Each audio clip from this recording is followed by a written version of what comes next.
सो hello बच्चों, welcome to my channel mister chemistry club. So आज का topic class 11th batch orbital, okay. Chapter name is atomic structure and आधार lecture 6। यानी कि जो हमारा मूवी समझ लो आप कि एटॉमिक स्ट्रक्चर नाम की मूवी है, उसका 6 एपिसोड आज हम रिलीज करने जा रहे हैं।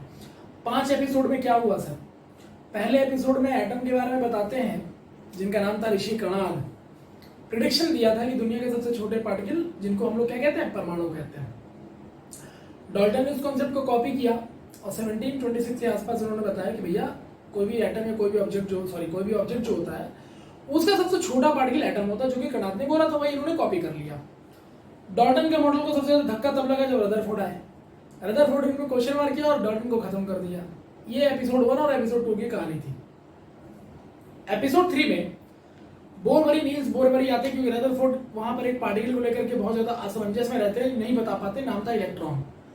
तो बोरबरी आते हैं 3rd एपिसोड में और वो रदरफोर्ड को खत्म कर देते हैं और इलेक्ट्रॉन के लोकेशंस के बारे में काफी कुछ बताते हैं।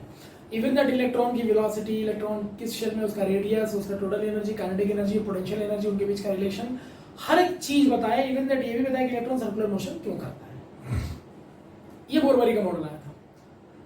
तो तीसरा एपिसोड इसमें चला गया। चौथे एपिसोड में बोरबरी मॉडल को थोड़ा सा मैंने और एक्सपेंड करके एक्सप्लेन किया, लेकिन चौथे एपिसोड में आपको ये बताया कि सोमरफेल्ड ने आखिर क्या किया। और 5वें एपिसोड में आते आते पता चल गया कि सोमरफेल्ड ने तो बोरबरी की बजा दी। मतलब कहने का कि सोमरफेल्ड ने ऐसा कॉन्सेप्ट दिया जिससे क्लियर हो जाता है कि बोरबरी का जो मॉडल था वो कहीं किसी भी लेवल पर एग्जिस्टेबल नहीं था। क्योंकि बोरबरी का मानना था कि इलेक्ट्रॉन केवल शेल में रोटेट करते हैं, लेकिन रियलिटी में पता चला कि इलेक्ट्रॉन के शेल के अंदर सब शेल भी पाए जाते हैं, जिसको सोमरफेल्ड ने जस्टिफाई किया एपिसोड नंबर 5 में। और मैंने उसको पूरा डिटेल में बताया था। इतना डिटेल में बेसिकली आपको किताबों में भी नहीं मिलता होगा। तो एपिसोड नंबर 5 तक ये पता चल चुका था भाई कि बोरबरी में बहुत सारी कमियां थी और सोमरफेल्ड जय जयकार कि सोमरफेल्ड ने बता दिया कि इलेक्ट्रॉन केवल सर्कुलर मोशन में ही नहीं, एलिप्टिकल पाथ में भी घूमता, और क्यों घूमता मैंने आपको पूरा डिटेल बताया था। तो जब भी मैं बार बार एक ही चीज रिपीट करता हूँ, जब भी आप नया लेक्चर देखते हो किसी चैप्टर का, तो पुराने लेक्चर्स को एक बार रिवाइज कर लिया करो, ताकि आपकी कंटिन्यूटी मेंटेन रहे और आप समझ पाओगे आखिर हो क्या रहा है। डन? ऑब्वियस है ना, किसी मूवी को अगर आप बीच की कोई भी वेब सीरीज अगर आप उठा लो, किसी भी मिड एपिसोड से देखोगे तो आपको डेफिनेटली समझ में नहीं आने वाला। So this is the simple funda of this chemistry chapters, okay. मैंने इसीलिए सारे केमिस्ट्री चैप्टर ना वेब सीरीज के फॉर्म में बनाए, ताकि आपको मजा आए। और हर पर्टिकुलर एक पोर्शन में, हर पर्टिकुलर एक एपिसोड में, जिसको हम लोगों ने आधार नाम दिया है, उसमें आपको कुछ ना कुछ नया सीखने को जरूर मिले। That's a simple way to explain the chapter, okay. So आज क्या था, आधार 6 यानी 6ठे एपिसोड में क्या होने वाला है भाई? देखो आज है 6 एपिसोड और 6ठे एपिसोड में आज ये होने वाला है कि पता चल चुका है कि बोरबरी में क्या क्या कमियां थी, ठीक है। और सोमरफेल्ड काफी विनिंग पोजीशन पर है, क्योंकि उन्होंने बता दिया कि भाई शेल के अंदर सब्सटेंस भी होते हैं और इलेक्ट्रॉन केवल सर्कुलर पाथ में ही इलेक्ट्रिकल पाथ में घूमते और क्यों घूमते वो भी बताया था। और उन्होंने ये भी बताया था कि इलेक्ट्रॉन की मोशन के लिए केवल रेडियल मोमेंटम ही रिस्पॉन्सिबल नहीं होता है, वहां एंगुलर मोमेंटम भी रिस्पॉन्सिबल होता है। और due to that angular momentum बार बार वहां पर शेप बदल रहा था, ताकि सर्कल एलिप्टिकल पाथ में कन्वर्ट हो रहा था। ये बात मैंने आप लोगों के साथ शेयर कर रखा है, ठीक है। So what about the next topic?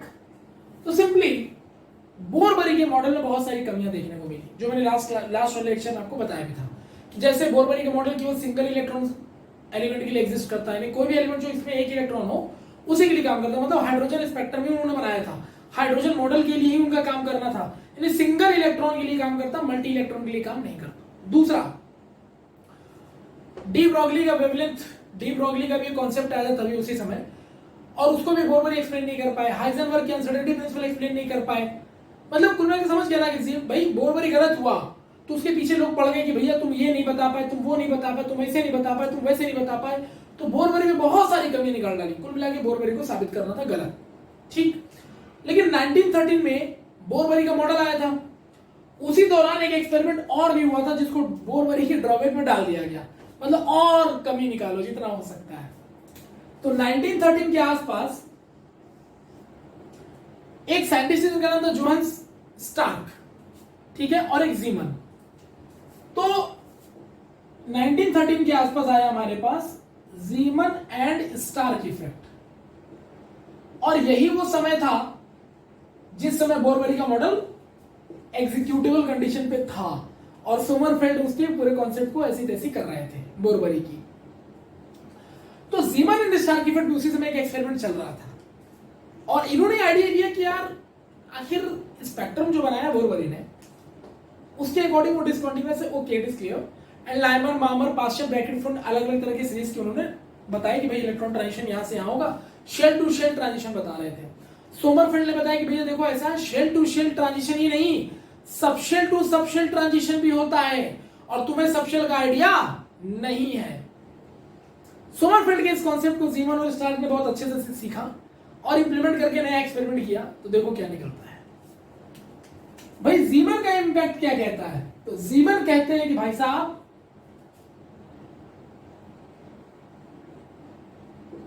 Deviation of electron rays in magnetic field, यह है स्टार्क इफेक्ट बेटा।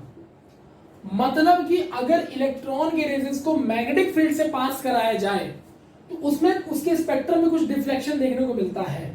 तो जो मैं यहां पर इलेक्ट्रॉन रेज ले रहा हूं ना, आप ये समझ लेना this electron rays is electronic spectrum या इलेक्ट्रॉन स्पेक्ट्रम, ठीक है। और स्टार्क का कहना था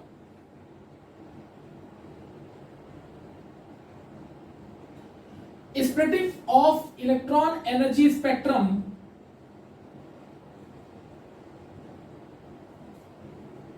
इन electric field called Stark effect. मतलब अगर आप इलेक्ट्रिक फील्ड से अगर इलेक्ट्रॉन एनर्जी स्पेक्ट्रम जो स्पेक्ट्रम बनाया था बोरबरी ने या सोमरफेल्ड ने, तो उन्होंने पाया कि भैया जब हम इलेक्ट्रॉन एनर्जी रेज यानी कि जो इलेक्ट्रॉन की एनर्जी की स्पेक्ट्रम होती है, जिसमें बोरबरी बोल रहा था कि इलेक्ट्रॉन का शेल टू शेल ट्रांसमिशन होता है और स्पेक्ट्रम बनता है, उन्हीं स्पेक्ट्रमों को इन्होंने इलेक्ट्रिक फील्ड से पास कराया तो उनको दिखा कि वहां स्पेक्ट्रम में स्प्लिटिंग हो रही है, ठीक है ना। मतलब अलग अलग लेवल पे टूटते चले जा रहे हैं और इन्होंने देखा कि वही चीज मैग्नेटिक फील्ड में भी हो रही है। तो मैग्नेटिक फील्ड या इलेक्ट्रिक फील्ड लगाने से स्पेक्ट्रम स्प्लिट कर जाते हैं, ये बोरबरी ने क्यों नहीं बताया? इसका मतलब बोरबरी को क्यों इतना ही पता था कि that is the only spectrum which is covered by the shell only, जबकि सोमरफेल्ड ने कंफर्म किया कि सबशेल की वजह से ऐसा होता है। तो सोमरफेल्ड ने एक्चुअली जीमन और स्टार्क इफेक्ट को स्टडी किया और इन्हीं के स्टडी से वो प्रूफ कर पाए कि एक्चुअली में जो स्प्लिटिंग ऑफ स्पेक्ट्रम हो रहा था वो इसलिए हो रहा था क्योंकि इलेक्ट्रॉन में केवल ट्रांजिशन शेल टू शेल नहीं होता, सबशेल टू सबशेल ट्रांजिशन भी पॉसिबल है। और ये क्यों मैंने पूरा प्रूफ किया है, लास्ट लेक्चर को जरूर देखिएगा, ठीक है। नाउ द क्वेश्चन इज कि सर ये कैसे देखा गया? तो देखो जीमन इफेक्ट क्या है बताता हूं। जैसे मान लो तुमने एक स्पेक्ट्रम बनाया, ध्यान से देखना जरा, ठीक है। मान लो तुमने एक स्पेक्ट्रम बनाया जो कि अकॉर्डिंग टू बोरबरी था, ठीक है। तो तुमने एक स्पेक्ट्रम मान लो ऐसे बनाया, ठीक है। थोड़ा डार्क बनाने की I will try my best कि मैं इसको डार्क बनाऊं।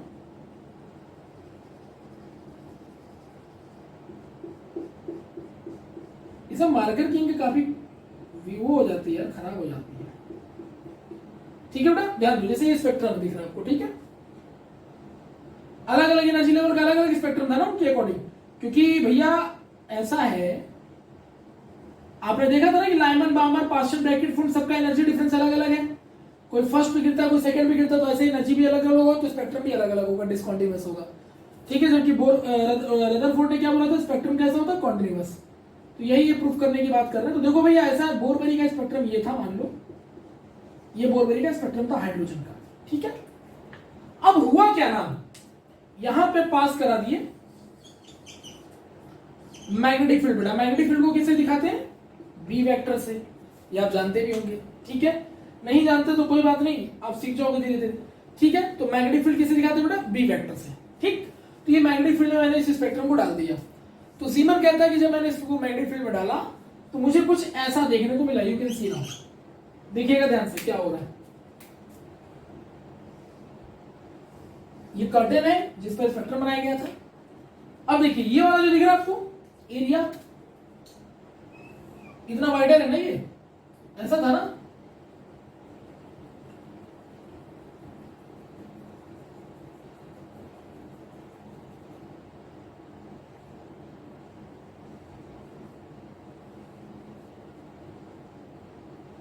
ठीक है।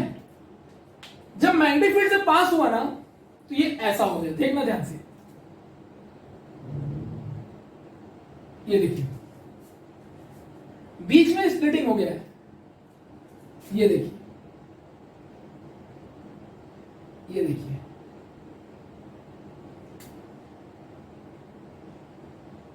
देख रहे आपको हो गया स्प्लिटिंग। तो मैग्नेटिक फील्ड से पास करने के बाद इनके स्पेक्ट्रम इस तरह से स्प्लिटिंग देखने को मिला। तो इसका साफ मतलब है कि मैग्नेटिक फील्ड अप्लाई करने के बाद इनमें स्प्लिटिंग हुआ है, और स्प्लिटिंग अगर हुआ है तो ये भी प्रूफ हो जाता है कि जो स्पेक्ट्रम तुमने बनाया वो that is not a perfect spectrum, है ना, उसमें कुछ महीन लाइनें भी होती हैं जिसको सोमरफेल्ड ने जस्टिफाई कर दिया। तो जीमन एंड सेम ऐसा ही जो आप स्प्लिटिंग या देख रहे हो मैग्नेटिक फील्ड में, स्टार ने इलेक्ट्रिक फील्ड में अप्लाई किया था, तो this is the only difference between them, बाकी कॉन्सेप्ट सेम ही था दोनों का। तो ये जो स्पेक्ट्रम का ब्रेकडाउन है या स्पेक्ट्रम का स्प्लिटिंग है, ये कंफर्म कर देता है कि भैया ऐसा जो तुम स्पेक्ट्रम बनाया था बोरबरी, तुमने शेल वाला बनाया था, उसके अंदर भी कोई ना कोई महीन लाइनें थी, बहुत पार्शियल लाइनें थी, बहुत फाइन लाइन से स्पेक्ट्रम थी, जिसको तुमने एक्सप्लेन ही नहीं किया, जिसको सोमरफेल्ड ने एक्सप्लेन किया कि भैया वो जो फाइन लाइन दिखती है, वो जो फाइन स्पेक्ट्रम दिखता है, वो जो स्प्लिटिंग आपको दिखता है, वो ड्यू टू द सबशेल्स होता है। इसका मतलब ये हुआ कि भैया शेल के अंदर जो सबशेल्स होते हैं उनके ओरिएंटेशंस अलग अलग होते हैं, करेक्ट। तो ये कंफर्मेशन मिल गया कि भैया शेल जो होते हैं सबशेल से बंधे हुए रहते हैं, यानी टूटे हुए रहते हैं, कुल मिला के shells are made up of subshells. तो ये स्पेक्ट्रम केवल शेल को रिप्रेजेंट कर रहा है, जबकि यहां पर अगर स्प्लिटिंग हो रही है इसका मतलब शेल के अंदर और भी चीजें जिसके फाइन स्पेक्ट्रम लाइन देखे जा सकते हैं।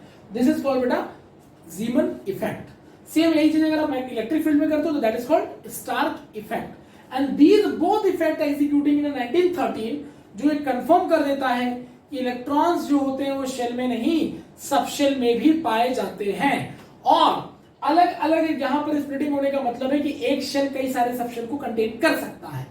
डन, यहां तक क्लियर है सभी को। तो ये जीमन एंड स्टार्क इफेक्ट बेटा किसमें काउंट हो गया? It is also count in drawbacks of bore and बरी, यानी drawbacks of bore atomic model. Done, मतलब कुल मिला के इस बंदे को पूरी तरह से डिस्ट्रॉय कर दिया गया।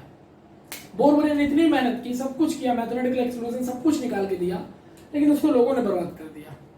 हाइजेनबर्ग पीछे लग गया, डी ब्रोगली पीछे लग गया, प्लैंक्स क्वांटम थ्योरी पीछे लग गया, जीमन पीछे लग गए, स्टार पीछे लग गए, मतलब कुल मिला के खत्म। सोमरफेल्ड पीछे लग गए, और सोमरफेल्ड ने तो बकायदा मैथमेटिकल प्रूविंग करके बता दिया कि भैया बोरबरी का कॉन्सेप्ट गलत था, इलेक्ट्रॉन केवल शेल में नहीं सबशेल में भी घूमते हैं, और इलेक्ट्रॉन केवल सर्कुलर मोशन नहीं इलेक्ट्रिकल मोशन भी करते हैं। आई होप यहां तक सभी को क्लियर हो गया होगा, ठीक है, ओके। सो देखो, तो आज के एपिसोड में नए लोग आ गए हैं भाई, एंट्री मार गए जीमन और स्टार्क, और इन्होंने प्रूफ कर दिया कि भैया ऐसा है जीमन और स्टार्क इफेक्ट ने कि इलेक्ट्रॉन केवल शेल में नहीं सबशेल में भी घूमते हैं, क्योंकि तभी अगर शेल में घूमते तो केवल शेल का स्पेक्ट्रम नजर आता, उसमें किसी तरह का कोई डाइवर्जन नहीं होता, लेकिन यहाँ स्प्लिटिंग होना ये प्रूफ करता है कि शेल के अंदर भी कई सारी चीजें हैं जिनके फाइन स्पेक्ट्रम बनते हैं, जिसको सोमरफेल्ड ने प्रूफ किया था, ठीक है। सो एवरीथिंग इज क्लियर नाउ। तो बोरबरी का अगर कोई ऐसा ड्रॉबैक पूछेगा तो क्या बताओगे? एक तो भैया पहली बात तो सिंगल इलेक्ट्रॉन के लिए था, मल्टी इलेक्ट्रॉन के लिए था नहीं। दूसरा सर ये डी ब्रोगली का वेवलेंथ का प्रिंसिपल नहीं बता पाया, electron dual nature, electron wave और पार्टिकल दोनों नेचर नहीं बता पाया, हाइजेनबर्ग के प्रिंसिपल को नहीं बता पाया, ठीक है। इसके बाद जीमन स्टार्क इफेक्ट नहीं बता पाया, मतलब बहुत सारे प्रॉब्लम्स इसमें थे, और सारे प्रॉब्लम किस चीज को लेके थे? स्पेक्ट्रम को लेके थे, और किसको लेके थे? मोशन को लेके थे, कि बोरबरी के अकॉर्डिंग इलेक्ट्रॉन शेल में घूमता है, जबकि इन्होंने कहा, सोमरफेल्ड ने प्रूफ करके बताया कि इलेक्ट्रॉन शेल में नहीं सबशेल में भी घूमता है। बोरबरी ने कहा कि इलेक्ट्रॉन केवल सर्कुलर पाथ करता है मोशन, ये कहता नहीं, सोमरफेल्ड ने कहा इलेक्ट्रिकल पाथ भी करता है। सो बहुत सारी कमियां बोरबरी में आई। सोमरफेल्ड का मॉडल मैंने लास्ट क्लास में बताया। तो सोमरफेल्ड भी बहुत ज्यादा परफेक्ट नहीं थे। सोमरफेल्ड ने भी कहीं पर भी ये वर्ड यूज नहीं किया कि इलेक्ट्रॉन वेव नेचर का है।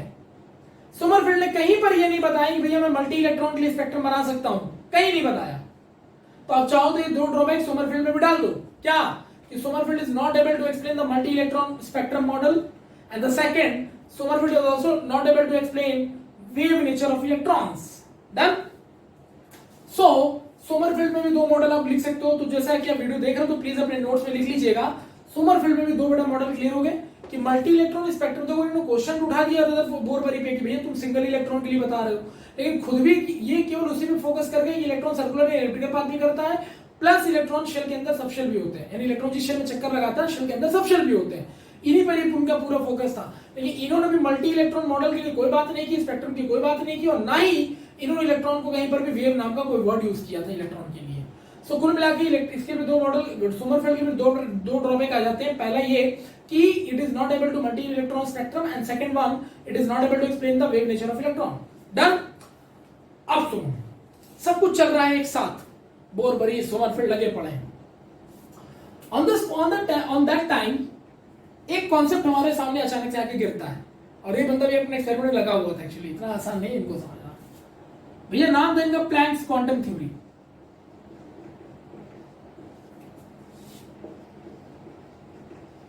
ये आता है हमारे पास प्लैंक्स क्वांटम थ्योरी। हालांकि ये कॉन्सेप्ट बहुत देर में आया था, बहुत देर में आया था। 1913 में अटॉमिक मॉडल आया था, प्लैंक क्वांटम थ्योरी को आते आते 1934 के आसपास हो चुका था। मतलब देखो टाइम लेता है कोई भी चीज एक्सप्लेनेशन के लिए, ठीक है ना। तो प्लैंक्स क्वांटम थ्योरी क्या था? तो भैया जिन्होंने ये बताया जिनका पूरा नाम था जूलियस प्लैंक, और इन्होंने बताया कि भैया देखो मैंने कुछ नया ऑब्जर्वेशन किया है। तुम लोग सब अभी शेल सब शेल इलेक्ट्रॉन का घूमता इन्हीं में लगे हो, मैंने एक नया कॉन्सेप्ट ढूंढ लिया। क्या? तो इन्होंने बोला कि मैंने पाया कि जो नहीं इलेक्ट्रॉन जब घूमते हैं शेल की चारों तरफ, तो मान लो हर शेल का एनर्जी अलग अलग होता है। तो बोरबरी ने प्रूफ किया था एनर्जी का फॉर्मूला देकर के। तो हर शेल का एनर्जी अलग अलग होता है। तो मैंने पाया, प्लैंक कह रहा है कि मैंने पाया कि जो एनर्जी डिफरेंट है तो आप स्पेक्ट्रम बनाते हो। तो मैंने ये पाया कि जो स्पेक्ट्रम बनता है, चाहे वो एमिशन स्पेक्ट्रम हो चाहे एब्जॉर्प्शन स्पेक्ट्रम हो, मतलब जब हम इलेक्ट्रॉन को एनर्जी लेते हो ग्राउंड स्टेट से एक्साइटेड जाने के लिए, तो वो एनर्जी एब्जॉर्ब करके ऊपर जाता है, और जब वो ऊपर से नीचे गिरता है तो बेटा एनर्जी एमिट करता है, तो एमिशन स्पेक्ट्रम।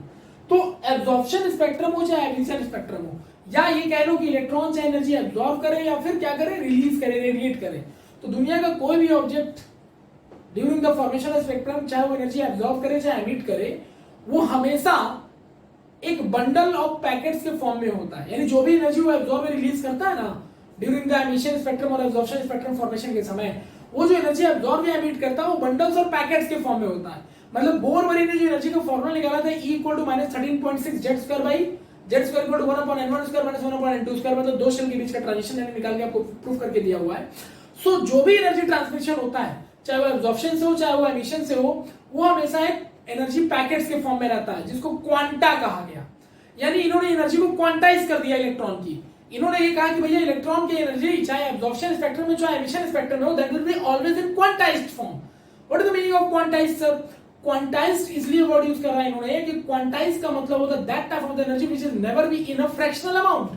मतलब तुम ये नहीं कह सकते हो कि जो स्पेक्ट्रम से एनर्जी रिलीज या एब्जॉर्ब हो रही है वो 1.2 या 1.9 या इन फ्रैक्शन अमाउंट 3/4, ऐसा नहीं हो सकता। जो भी होता है बंडल्स के फॉर्म में होता है। बंडल कभी आधा या 3/4 नहीं होता, बंडल एक हमेशा पूरा होता है। That is called the quantized form. Okay, so you can't say that की energy is in always in a fraction और द पॉइंट और decimal something like that. It is only executed in a form of the bundles और packets, जो कभी आधा अधूरा नहीं हो सकता। इसी को कहते हैं बेटा क्वांटाइज होना। आप मार्कर लेने जाओगे तो क्या बोलोगे? 1 marker, 2 marker, 3 marker. This is a quantized version. Not हम लोग तो ये भी नहीं कहते हाफ मार्कर, हमें हाफ मार्कर दे दो, दैट इज नॉट पॉसिबल। तो इनके अकॉर्डिंग दुनिया की कोई भी एनर्जी फॉर्मेशन जब आप एनर्जी स्पेक्ट्रम के थ्रू देखते हो, so that energy spectrum is always in a form of the quantized version. और उस क्वांटाइज्ड वर्जन एनर्जी को क्या कहते हैं? क्वांटा कहते हैं। क्या कहते हैं? क्वांटा। तो क्वांटा क्या है? एक तरीके से बंडल्स ऑफ एनर्जी या बंडल्स पैकेट्स ऑफ एनर्जी है, जिसको क्वांटा वर्ड बोला जाता है। मतलब कहीं भी एनर्जी अगर एब्जॉर्ब हो रही है या रिलीज हो रही है, एमिशन स्पेक्ट्रम या एब्जॉर्प्शन स्पेक्ट्रम बनता है, तो जो भी एनर्जी एब्जॉर्ब या एमिट होती है that is in always in a form of the bundles and packets. और उस पूरे बंडल्स और पैकेट्स के कलेक्टिव फॉर्म को हम लोग क्वांटा के नाम से जानते हैं। और the smallest unit of the energy is called the quantum. The smallest energy of the unit is called the quantum. Quantum मतलब the smallest energy and the quanta is the collective form of the quantum. Okay, so this is called the Planck's quantum theory. यानी इन्होंने कुल मिलाकर के पूरे energy को quantize कर दिया। ठीक है, तो इन्होंने क्या बोला बेटा? तो इन्होंने बोला कि energy radiate in form of absorption और emission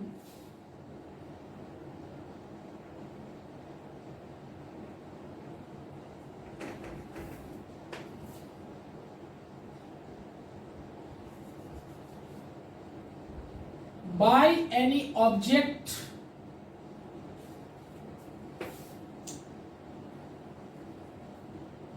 is in form of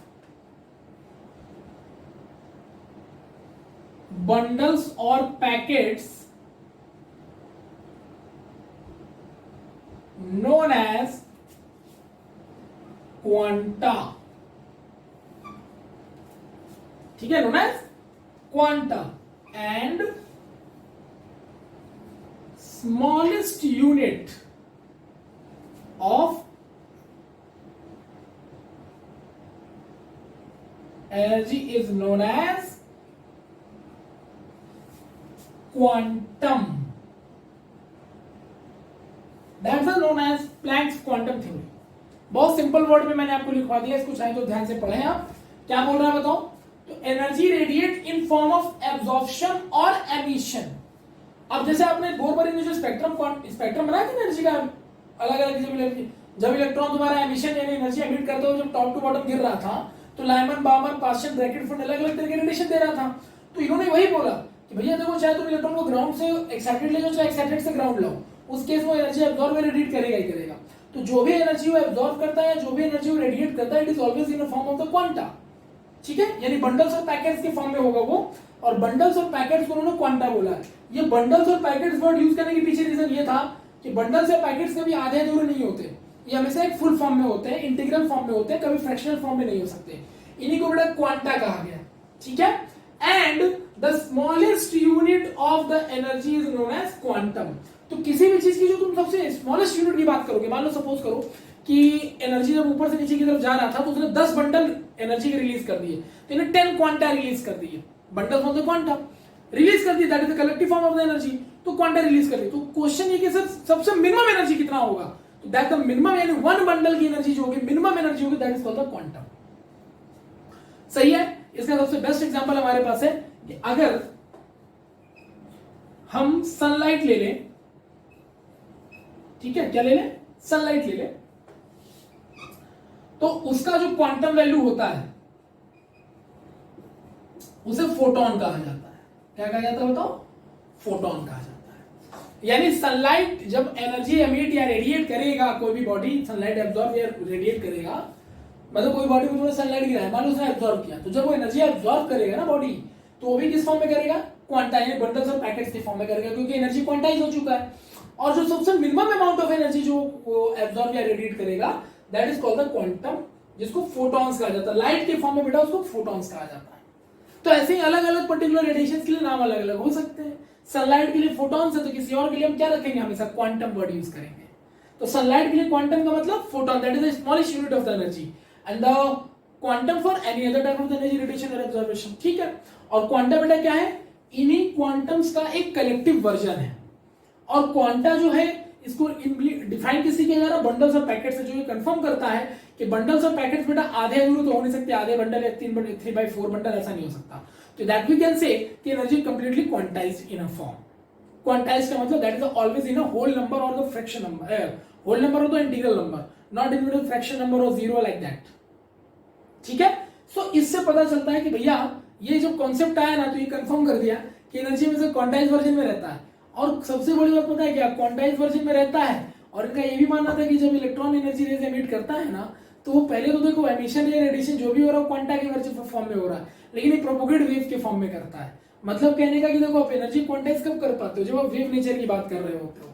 ठीक है. तो इससे कहीं ना कहीं इस कॉन्सेप्ट से ये थोड़ा आइडिया लग जाता है कि यार कहीं ना कहीं इलेक्ट्रॉन एनर्जी स्पेक्ट्रम जो था बनाया हमने, वो कहीं ना कहीं क्या था, वेव नेचर का था. हालांकि प्लैंक्स ने ज्यादा वेव पर फोकस नहीं किया, लेकिन उन्होंने क्वांटाइज एनर्जी फॉर्मूला जो एनर्जी का रूल दिया, उससे पता चल जाता है कि इलेक्ट्रॉन एनर्जी रेज भी कहीं ना कहीं वेव नेचर के होते हैं. इलेक्ट्रॉन पर भी वेव नेचर का कैरेक्टर होता है. इलेक्ट्रॉन पार्टिकल है, ये तो बोरबरी ने रेडियस ऑफ वेलोसिटी निकाल के बता ही दिया, लेकिन वेव नेचर भी होता है, उसका क्वांटाइज वर्जन इसको जस्टिफाई कर देता है. ठीक है यहां तक. अब देखो, अब बात यह आती है कि सर क्वांटाइज हो गया, क्वेश्चन ये है कि सर वो एनर्जी निकालेंगे कैसे. मान लो हमको कोई भी इलेक्ट्रॉन जब है, मान लो किसी सिस्टम या किसी बॉडी में एमिशन या एब्जॉर्प्शन करेगा, तो उसकी एनर्जी निकालेंगे कैसे. इन्होंने बहुत सिंपल तरीके से बताया. देखो भैया, जो टोटल एनर्जी एमिट या एब्जॉर्ब होगी ना during the spectrum formation, it will be always depend on the frequency, and it is not only for the electron energy rays, for any type of the energy rays. चाहे वो sunlight हो चाहे कोई भी source of, किसी भी तरह के सोर्स से आप अगर एनर्जी गेन या एब्जॉर्ब या एमिट कर रहे हो तो वहां पर जो टोटल एनर्जी एमिशन होगा या एब्जॉर्प्शन होगा वो उस रेडिएशन की फ्रीक्वेंसी पर डिपेंड करेगा जिस रेडिएशन की फ्रीक्वेंसी से आप एनर्जी एब्जॉर्ब या रेडिएट कर रहे हो। अब सनलाइट ले लो, तो सनलाइट का जो फ्रीक्वेंसी, जो तुम जिस फ्रीक्वेंसी के सनलाइट को तुम इंप्लीमेंट करोगे उसी अकॉर्डिंग उसकी एनर्जी वहां पर एमिट या रेडिएट होगी, जो कि बंडल्स ऑफ पैकेट्स के फॉर्म में होगी। ठीक है, energy is always directly proportional to the frequency of the given radiation. Okay, ये फ्रीक्वेंसी बेटा किसकी है? Of given radiation. ये सिंपल है ना। अब कोई एलिमेंट ले लो, तुमको उससे इलेक्ट्रॉन निकालना तो तुम एनर्जी दोगे ताकि वो इलेक्ट्रॉन लूज कर दे। तो जब तुम एनर्जी दोगे तो भैया जो भी तुम लाइट गिराओगे वो कोई ना कोई पर्टिकुलर फ्रीक्वेंसी का होगा ना। तो उस केस में जो भी तुम फ्रीक्वेंसी गिराओगे उस हिसाब से इलेक्ट्रॉन मान लो निकल रही है, तो इलेक्ट्रॉन जब निकलेंगे तो एनर्जी फॉरवर्ड निकलेंगे, वो भी किस फॉर्म में? बंडल्स ऑफ पैकेट्स के फॉर्म में। That is called the quantum, that total energy will be known as E। Okay बेटा, ठीक है। सो सर ये हो गया, और इसका भी एक आसान एग्जांपल दें, देखो ना, बताओ। याद करो स्कूल के दिनों में जब टीचर हम लोग को मारते थे, कैसे मारते थे? आप लोग तो स्कूल में ही हो तो खैर आप तो मारना ही अलाउ नहीं है, खैर हम लोग तो सरकारी स्कूल में पढ़े हुए तो हम लोग को तो जबरदस्त मारा गया है। तो देखो जैसे ये था, तो टीचर ऐसे नहीं मारता है ना, ऐसे नहीं मारता। ऐसे मारता है क्या? नहीं, ऐसे मारता है। इसका मतलब टीचर को भी पता है प्लैंक क्वांटम थ्योरी। कैसे? उसको पता है कि अगर मैं एनर्जी लगातार देता रहूंगा ना, जैसे ये देख रहे हो, ये अगर मैं फ्रीक्वेंसी बढ़ा रहा हूं, सरफेस का एनर्जी लगातार क्या हो रहा है? बढ़ रहा है। तो जो भी एनर्जी बेटा यहाँ से एमिट हो रही है ना, ये जो भी एनर्जी यहाँ पे स्टोर हो रही है ना, that is always in a quanta version, bundles and packets, never been a integral version. Done? Frequency बढ़ाएंगे तो एनर्जी बढ़ेगी, फ्रीक्वेंसी घटाएंगे तो एनर्जी घटेगी, फ्रीक्वेंसी बढ़ाएंगे तो एनर्जी बढ़ेगी, फ्रीक्वेंसी घटाएंगे तो एनर्जी घटेगी। जस्टिफाइड। आगे प्रैक्टिकल एग्जांपल। चलो तो बेटा ये साइन हटा दें, तो कांस्टेंट आता न्यू। अब प्लैंक कहता है कि भाई ये मैंने बताया है तो मेरे नाम से जाना जाएगा, मेरे नाम का पेटेंट होगा, इसलिए बेटा एच आया। इसी एच को तो तुम लोग क्या कहते हो बताओ? Planck's constant, Julius Planck constant. इसकी वैल्यू पता है, यूनिवर्सल कांस्टेंट है 6.625 into 10 to the power minus 34 joule second. कई लोग इसको 6.626 भी लिख देते, देन इट इज ओके यार, 3 डेसिमल पॉइंट तक है तो राउंड फिगर में ले सकते हो। I hope it is clear to all of you. तो E इक्वल टू बेटा एच न्यू आ गया। अब क्वेश्चन ये कि एनर्जी क्या है? तो energy depend on the frequency. मान लो सर मिनिमम एनर्जी की बात करते हैं क्वांटम की, that is the smallest unit of the energy, जो भी पर्टिकुलर ऑब्जेक्ट रेडिएट करे या एमिट करता है। तो smallest quantity of energy is H new. मान लो सर उससे n क्वांटा निकले तो अगर this is the smallest quantity ना, तो if n is the number of quanta, quanta मतलब बेटा बंडल्स ऑफ पैकेट जो एनर्जी एमिटर रेडिएटर, ध्यान रखिएगा।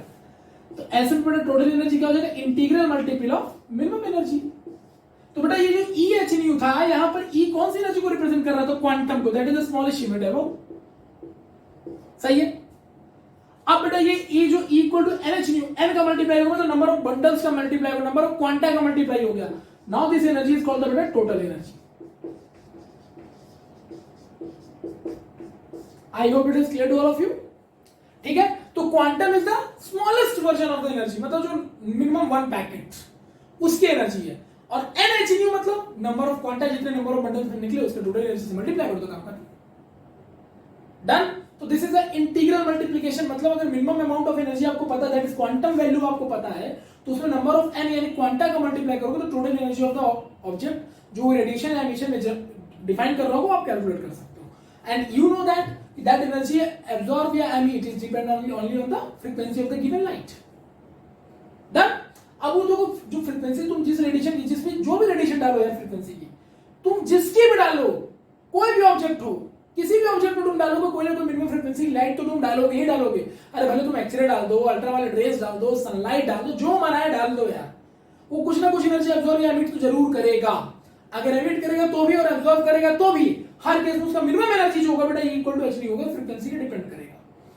और अगर वो ज्यादा एनर्जी एमिट करता है, क्वांटा या बंडल, मान काफी देर तक आप वो रेडिएशन डालते चले जा रहे हो, तो ह्यूज अमाउंट ऑफ एनर्जी निकालेंगे बंडल से पैकेट में, दैट इज कॉल्ड क्वांटा। तो उसकी टोटल एनर्जी कितनी होगी? तो मिनिमम अगर एक बंडल यानी एक पैकेट की एनर्जी आपको पता है minimum, that is called quantum, तो पूरा n बंडल की कितनी हो जाएगी, तो n का मल्टीप्लाई कर देंगे, खत्म सर। डन। तो जो बताया था बेटा प्लैंक क्वांटम ने अपने कॉन्सेप्चुअल वे में, उसको मैंने मैथमेटिकल वे में भी एक्सप्लेन कर दिया. I hope it is clear to all of you. And you know that frequency equal to बेटा c by lambda. Frequency equal to बेटा c बाई लैम्डा. तो फ्रीक्वेंसी अगर बेटा सनलाइट की ले रहे हो तो यहां पर लाइट की क्या ले ली बताओ, स्पीड ले ली और लैम्डा भी ले लिया उसका. ठीक है, क्योंकि पहली बार फोटोन वर्जन जब यूज किया गया था, या पहली बार जो क्वांटम यूज किया गया था, पहली बार जो प्लैंक्स क्वांटम थ्योरी अप्लाई किया गया तो सनलाइट को लेकर के किया गया था. उससे चीजें और भी क्लियर हो गई कि सनलाइट अगर ऐसा कर सकते हो तो बाकी के रेडिएशन भी ऐसा करने में कैपेबल हो सकते हैं. तो अगर nu equal to c by lambda है sir, so now our formula will be changes. Then our formula will change. Like E equal to sir n okay sir, h okay sir, mu equal to c by lambda sir. So c by lambda. You can see now. मतलब अगर energy of radiation बेटा, जो भी energy आप absorb या emit करते हो in the form of the bundles और packet, that is the quantized version, it is already depend on the radiation of the frequency of the radiation as well as wavelength of the radiation. Because हर radiation का frequency और बेटा wavelength तो जरूर होगा. तो wavelength बेटा frequency का उल्टा होता है, तो इसलिए उल्टा हो गया. अब c यहां पर स्पीड ऑफ लाइट है, तो यानी यहां पर जो भी बातें कर रहे हैं स्पीड ऑफ लाइट को लेके कर रहा है. अगर हमको इसी को इलेक्ट्रॉन को लेके करना होगा तो उसके लिए देखेंगे. तो फिलहाल प्लैंक के क्वांटम थ्योरी से प्रूफ हो जाता है कि भैया ये इलेक्ट्रॉन की एनर्जी स्पेक्ट्रम में किसी चीज की बात नहीं कर रही, सीधी सीधी बात ये कर रहा है कि कोई भी बॉडी अगर एनर्जी किसी भी तरह के रेडिएशन किसी भी तरह के रेडिएशन की लाइट को बेटा किसी बॉडी पर डाला जाए, तो भले वहां पर एमिशन हो या एब्जॉर्प्शन हो, जो भी एनर्जी का फॉर्मेशन एब्जॉर्प्शन या एमिशन होगा वो बंडल्स और पैकेट्स के फॉर्म में होगा. That is simple thing. कुल मिलाकर इनका पूरा कॉन्सेप्ट एनर्जी को क्वांटाइज करने में चला जाता है. और इन्होंने उसके लिए सबसे पहला एग्जांपल किसका यूज किया था, सनलाइट का. इसलिए बेटा यहाँ पे सी स्पीड ऑफ लाइट आ रहा है, नहीं तो अदरवाइज अगर इलेक्ट्रॉन का लोगे तो इलेक्ट्रॉन का बेटा स्पीड आ जाएगा, नहीं वेलोसिटी आ जाएगा. That's a simple way. But the problem is that Planck को ये पता नहीं था कि इलेक्ट्रॉन में भी वेव नेचर हो सकता है. क्योंकि अगर वेवलेंथ का वर्ड यूज हो रहा है, फ्रीक्वेंसी यूज हो रहा है, तो वेवलेंथ तो वहां होना चाहिए. और इलेक्ट्रॉन वेव नेचर का ये बात प्लैंक को पता नहीं था, लेकिन प्लैंक ने एक स्टेटमेंट दिया था कि अगर electron is a tiny particle then it can behave like an wave. Then it can behave like an wave. वो कर सकता है, लेकिन प्लैंक ने प्रूफ नहीं किया. प्लैंक ने खाली एनर्जी को क्वांटाइज करना सिखाया लोगों को. और अगर एनर्जी क्वांटाइज हो रहा है तो सनलाइट करता है, और सनलाइट में वेव नेचर होता है, सबको पता है ये बात, क्योंकि सनलाइट पार्टिकल नेचर भी रखता है और वेव नेचर भी रखता है. तो अगर सनलाइट में वेव नेचर और पार्टिकल नेचर है और वो अगर प्लैंक क्वांटम थ्योरी को जस्टिफाई करता है, क्वांटा या क्वांटम कंडीशन को जस्टिफाई करता है, तो अगर इलेक्ट्रॉन के पास ये नेचर हुआ तो ऑब्वियसली इस फॉर्मूले को जस्टिफाई करेगा. कुल मिलाकर इन्होंने दूसरे साइंटिस्टों को एक होप दे दिया, इंस्पिरेशन दे दिया कि अगर तुम इलेक्ट्रॉन को वेव मान लेते हो तो हमारे कॉन्सेप्ट को लगा के देख लेना, शायद निकल जाना चाहिए. आया समझ में? तो जैसे ही बेटा प्लैंक्स का क्वांटम थ्योरी आया ना, बाकी साइंटिस्टों को लगा यार इलेक्ट्रॉन तो अगर वेव नेचर होगा तो इसको फॉलो कर देना चाहिए. यानी इलेक्ट्रॉन की जो एनर्जी एमिशन या एब्जॉर्प्शन है वो भी क्वांटाइज्ड वर्जन में होनी चाहिए, है ना. तो पहली तो चीज ये सोचो कि क्या इलेक्ट्रॉन के पास पार्टिकल नेचर, तो ये सब पार्टिकल नेचर तो है. डन. क्या वेव नेचर है? अगर वेव नेचर है तो क्वांटाइज कर सकते हैं एनर्जी को. करेक्ट. तो प्लैंक ने लोगों पे होप तो डाल दिया भाई ऐसा कर तो ऐसा होता है. ठीक है. अब क्या होता है, कैसे होता है, आइए आगे देखते हैं. मतलब हर आदमी अपने कॉन्सेप्ट को ला रहा है और कुल मिलाकर नए कॉन्सेप्ट को बनाता चला जा रहा है. तो प्लैंक्स के क्वांटम थ्योरी से ये पता चल गया कि कोई भी ऑब्जेक्ट पे अगर तुम कोई रेडिएशन डालते हो तो जो भी form of the energy release या एमिट करता है वो always in a quantized version करता है. कभी फ्रैक्शनल वर्जन में उसका एनर्जी का एमिशन या एब्जॉर्प्शन नहीं हो सकता. नाउ द क्वेश्चन इज, क्या क्वेश्चन ये बनता है कि अगर लाइट यानी कि नॉर्मल सनलाइट में अगर हमारे पास वेव और पार्टिकल दोनों का नेचर होता है तो प्लैंक्स क्वांटम थ्योरी वहां पर एप्लीकेबल है. अगर इलेक्ट्रॉन ऐसा कर पाए तो प्लैंक क्वांटम थ्योरी हम यहां भी अप्लाई कर देंगे. तो यही स्टडी चलता रहा. अब हुआ क्या ना, नाम था डी ब्रॉगली. ये लो एक नया कैरेक्टर बेटा हमारी मूवी में आ चुका है, डी ब्रॉगली. और डी ब्रॉगली ने कॉन्सेप्ट दिया dual character, de Broglie dual behaviour concept. और इन्होंने अपना पूरा फोकस रखा इलेक्ट्रॉन पे. तो डी ब्रॉगली ने पाया कि भैया ऐसा है. डी ब्रॉगली का कॉन्सेप्ट नियर बाय 1924 के आसपास आया था. ठीक है. तो डी ब्रॉगली ने पाया कि भैया देखो ऐसा है, मैंने ना इलेक्ट्रॉनों पर रिसर्च किया. बोरबरी, सोमरफेल्ड ये सब लगे थे कि इलेक्ट्रॉन में शेल में घूमता है, सब शेल में घूमता है, सर्कल में घूमता है, इलेक्ट्रिक में घूमता है. वो घूमने दो है उनके हिसाब से. मैंने एक नया सर्च किया है. क्या? मैं प्लैंक तो हर तरह के रेडिएशन के लिए काम करता हूं, उसको उसने फोकस तो इलेक्ट्रॉन पे किया नहीं था. इस बंदे ने पूरी तरह से इलेक्ट्रॉन पे ही फोकस किया और इसने कहा कि यार देखो मैंने इलेक्ट्रॉन एनर्जी रेजेस मैंने बहुत स्टडी किया, तो मुझे पता चला कि जो इलेक्ट्रॉन जो होता है ना उसके बाद डुअल बिहेवियर होता है। डुअल बिहेवियर, तो हाँ इन्होंने पाया कि भैया जो इलेक्ट्रॉन का डुअल बिहेवियर है ना वो दो तरह का है। Electron has a particle nature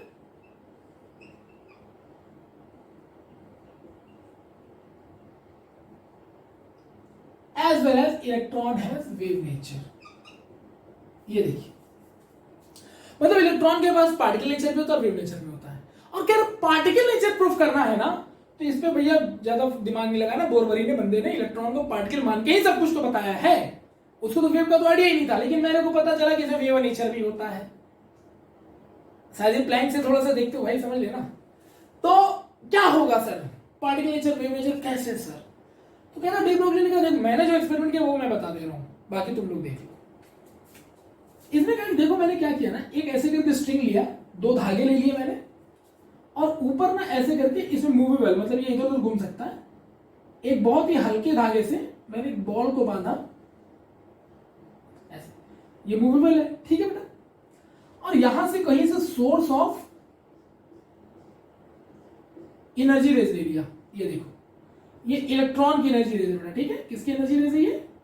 electrons की, ठीक है, ये इलेक्ट्रॉन्स की एनर्जी रेज है।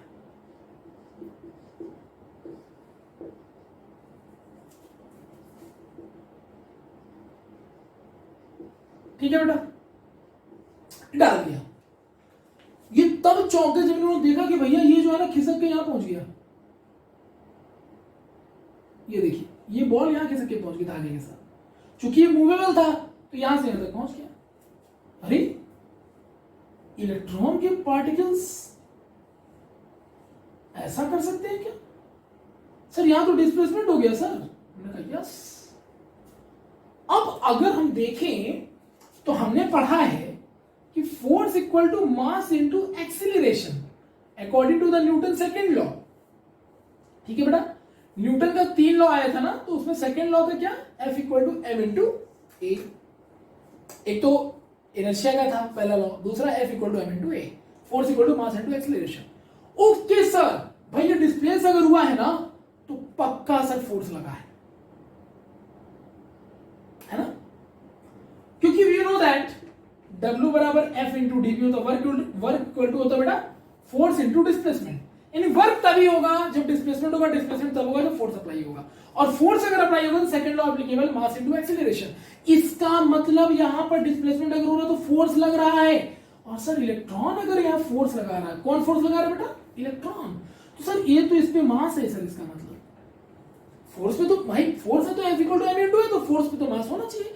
मतलब कोई बॉडी अगर फोर्स अप्लाई करे तो उसमें मास होना जरूरी है। इसका मतलब कि सर ये इलेक्ट्रॉन्स है ना, इनके पास मास है, तो बेटा मास जो होता है उसके पार्टिकल नेचर को शो करता है, क्योंकि मास बेटा किसका होता है? पार्टिकल्स नेचर का या किसी पार्टिकल का होता है। ओके, इसका मतलब इलेक्ट्रॉन के पास पार्टिकल नेचर तो है। हालांकि बोरवरी प्रूफ कर चुका ऑलरेडी, लेकिन बंदे ने अपने तरफ से दिमाग लगा के प्रूफ कर दिया। मतलब this is the easiest way to define the electron as a particle nature. I hope it is clear. Now the question is sir ये वेव नेचर कहां से आया? तो डी ब्राउली ने इलेक्ट्रॉन्स के वेव यानी इलेक्ट्रॉन्स के रेज लिए और उस पर डिफ्रैक्शन और इंटरफेरेंस करके देख लिया। यू नो व्हाट, जब भी कभी किसी रेस को अगर आपको प्रूफ करना है कि उसमें वेव नेचर है या नहीं, जैसे लाइट है ना, लाइट नेचर है तो भाई रिफ्लेक्शन डिफ्रैक्शन करा दो, वेव नेचर है तो इंटरफेरेंस और डिफ्रैक्शन करा दो। और ये चीज देखा गया कि इसके पास इंटरफेरेंस और डिफ्रैक्शन था। अब इंटरफेरेंस डिफ्रैक्शन क्या होता है? तो किसी भी पिन होल सोर्स से अगर एनर्जी रेस को गिराएंगे ना तो थोड़ा सा डेविएट होकर के निकलता है, दिस इज कॉल्ड डिफ्रैक्शन। और ये केवल वेव ही कर सकता है, लाइट कभी नहीं कर सकता। तो इसका मतलब वेव नेचर को प्रूफ करने के लिए इन्होंने 2 एक्सपेरिमेंट किए थे बेटा। कौन कौन से? एक इंटरफेरेंस और एक बेटा डिफ्रैक्शन। ठीक है, फिजिक्स में इसके बारे में थोड़ा डिटेल में आप लोग पढ़ते हो क्लास 12 में। ठीक है, हालांकि इंटरफेरेंस और diffraction is a wave nature. अभी आपको इतना जानना जरूरी है क्योंकि आप लोग अभी 11th क्लास में हो, 10th से निकले हो और जस्ट अभी पहला चैप्टर पढ़ो एटॉमिक स्ट्रक्चर। तो अभी केवल इतना जानना जरूरी है कि यस इंटरफेरेंस एंड डिफ्रैक्शन आते हो। इंटरफेरेंस में क्या होता है बेटा कि 2 वेव जो होते हैं ना आपस में वो प्रोपोगेट करते हैं continuously with approximately same amplitude, और वो फिर दो तरह के वहां पर वो बनाते हैं जिसको हम लोग कहते हैं एक डिस्ट्रक्टिव इंटरफेरेंस और एक कंस्ट्रक्टिव इंटरफेरेंस। डिस्ट्रक्टिव इंटरफेरेंस का मतलब बेटा ये दो वेव ऐसे गए तो एक वेव ऐसे जाएगा उल्टा, तो डिस्ट्रक्ट हो जा रहा है, देखो इसमें एनर्जी मैच नहीं कर रही है। और कंस्ट्रक्टिव का मतलब बेटा अगर एक वेव ऐसे जा रहा है तो दूसरा वाला भी लगभग वैसा ही जा रहा है, ये कंस्ट्रक्टिव है, मतलब दो वेव आपस में प्रोपोगेट कर रहे हैं बिल्कुल एक दूसरे के साथ कंटेम्पररी, और यहाँ दो अपोजिट वेव जा रहे हैं बेटा, तो इसको इंटरफेरेंस कहते हैं। और इलेक्ट्रॉन के वेव्स, इलेक्ट्रॉन्स के पार्टिकल की जो रेज थे ना उसमें भी ऐसा देखा गया कि इलेक्ट्रॉन के रेजेस को अगर अलग अलग फेजेस में निकालते तो डिस्ट्रक्ट कर जाते हैं, सेम फेज में निकालते तो कंस्ट्रक्ट कर जाते हैं, मतलब इसमें इंटरफेरेंस है। और बहुत ही पिनहोल सोर्स से बेटा इलेक्ट्रॉन के रेजेस को निकालेंगे तो डिफ्लेक्ट होकर निकलते हैं, दैट इज कॉल्ड डिफ्रैक्शन। यानी दोनों नेचर शो कर रहा है, यानी कि सर इंटरफेरेंस भी कर रहा है, डिफ्रैक्शन भी कर रहा है, प्लस पार्टिकल नेचर तो प्रूफ हो ही रहा है। ओके सर, इसका मतलब electron has dual nature, particle has wave nature. बंदे ने प्रूफ कर दिया पूरा साइंटिफिकली, कुछ भी हवा में नहीं कि हाँ ऐसा होता है, नहीं नहीं नहीं, पूरा जस्टिफाई किया बंदे। ठीक, सो द क्वेश्चन इज कि डी ब्रोगली का डुअल नेचर क्या था? तो according to the de Broglie dual behaviour of electron has the two characters, one is the particle, another one is called the wave nature. ठीक है बेटा, तो then if anyone ask you what do you mean by the de Broglie dual behaviour, then what you say? You can say, according to the de Broglie dual behavior concept, electron has dual character. One is the particle nature and another is called the wave nature. Done? क्योंकि ऐसा normal हर particle नहीं करता कि उसके ऊपर particle और wave दोनों nature हो जाए। इलेक्ट्रॉन ऐसा कर पा रहा है, that is called the dual behavior. Okay? So now, after the de Broglie observations, it is clear that electron has a dual nature, particle as well as the wave. अभी तक हम इलेक्ट्रॉन को क्या मान रहे थे बेटा? सोमरफेल्ड हो चाहे बोरबरी हो चाहे रदरफोर्ड हो चाहे डॉल्टन को क्या माना इलेक्ट्रॉन? अरे डॉल्टन को तो इलेक्ट्रॉन पता ही नहीं था, रदरफोर्ड को भी नहीं पता था, जे जो थॉमसन है ना, या फिर चाहे जूलियस प्लकर हो, चाहे बेटा तुम्हारे बोरबरी हो चाहे सोमरफेल्ड, इलेक्ट्रॉन को क्या माना? पार्टिकल। डी ब्रोगली ने क्या प्रूफ कर दिया ना, it has wave nature, it has wave nature. Particle तो ठीक है, वो तो अभी तक हम इतनी देर पढ़ते ही आ रहे हैं, इसमें वेव नेचर भी होता है due to the interference and the diffraction. Now the question is, अगर ऐसा है तो डी ब्रोगली से बोला गया कि चल भाई पार्टिकल नेचर तू प्रूव मत कर, क्योंकि बोरबरी ने कर रखा ऑलरेडी, तो उस पर डिटेल में हम जा चुके हैं, तो इतना ज्यादा डिटेल में तुम्हें नहीं जाना, तुम खाली इतना बता दो अगर इलेक्ट्रॉन के पास वेव नेचर है, तो हमने तो पढ़ा है जिसके पास वेव नेचर होता है उसके पास वेवलेंथ भी होता है। बोला यस। तीसरे कहा देख भाई ऐसा है, हम सनलाइट में स्टडी करके बैठे हैं और सनलाइट के जो होते हैं उसमें भी पार्टिकल वेव नेचर दोनों होते हैं, तो according to de Broglie lambda equal to h upon p, this is the basic equation जो ऑलरेडी जस्टिफाइड था पहले से। किसके लिए? सनलाइट के लिए, क्योंकि सनलाइट में भी पार्टिकल और वेव नेचर दोनों पाया गया था बेटा, इसीलिए वहां पर जब ऑब्जर्वेशन से पता चला कि जो that wavelength of the sunlight is equivalent inversely proportional to their momentum, यानी मोमेंटम जितना उसका हाई होगा वेवलेंथ उतना लो होगा, मोमेंटम जितना लो होगा वेवलेंथ उसका हाई होगा। ठीक है, and you know what is the momentum? All of you know that कि sir momentum equal to mass into velocity. So if I apply here, then lambda equal to h upon m into v. That will be the equations. So mass remain constant and v stand for the velocity. But for the sunlight, it is c. C stand for speed of sunlight. Okay बेटा? तो देखो अगर speed ज्यादा होगी तो wavelength कम होगा, क्योंकि देखो ना मैं बता चुका तुम लोगों ने ये बात, तो मान लो एक वेव ऐसे जा रहा है, यू कैन सी दो क्रस्ट के बीच का जो डिस्टेंस होता है बेटा वेवलेंथ होता है, या जो ट्रॉ के बीच का डिस्टेंस होता है बेटा वो वेवलेंथ होता है। लेकिन अगर तुम्हारा वेव ऐसे जा रहा है इतना फास्ट, देख रहे हो इतना फास्ट, ये देखो तो बेटा वेवलेंथ क्या हो गया? छोटा हो गया।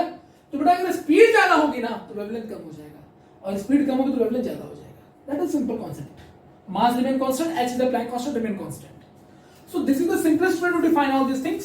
सो ये सारा कुछ पहली बार क्या कहते हैं बेटा? सनलाइट पे ऑब्जर्वेशन है ना, क्योंकि उसमें लाइट और वेव नेचर दोनों पाया गया था। अब चूंकि ये पहले से पता था तो डी ब्रोगली ने दिमाग लगाया, बोला ऐसा करो if electron has wave nature then speed of light can be replaced by the v velocity of electrons. Yes, why not?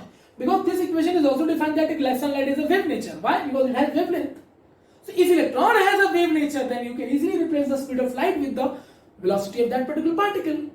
अगर सनलाइट में एप्लीकेबल है तो सनलाइट जैसा ही कोई अगर दूसरा बंदा बिहेव कर रहा है तो उसको इक्वेशन तो अप्लाई कर सकते हैं। बस ये कि सनलाइट का स्पीड यानी c फिक्स होता है बेटा, तो वहां पर दूसरा पार्टिकल का वेलोसिटी लिया, दैट इज द डिफरेंस। मास तो बेटा चेंज हो जाएगा, अब मास यहाँ पर सनलाइट के पार्टिकल का ले रहे बेटा, यहाँ पर हम इलेक्ट्रॉन के पार्टिकल ले लेंगे।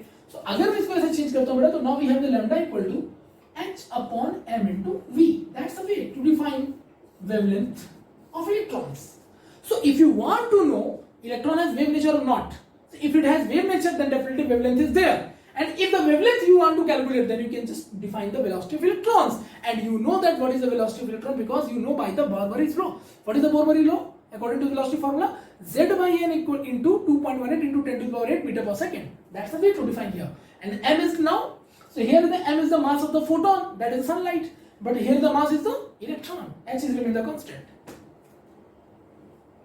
Done? Okay, sir. So now by this de Broglie equation, we can easily calculate the wavelength of electron also. And if we are capable to wavelength of electrons, then we can say electron has wave nature. Because without wave nature, you can't be able to calculate the wavelength of that particular particle or wave. That's clear to all of you now? Okay? Now implementation. That means इसमें और क्या improvisation कर सकते हैं कि फॉर्मूले और अच्छे बना सके। देखो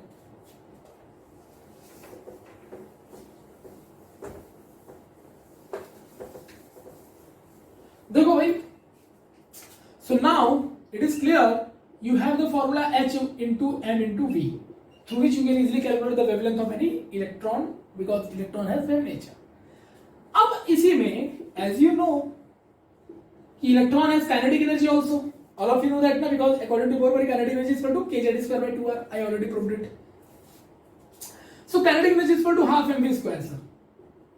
Okay, if electron rotate, then it has kinetic energy also, na?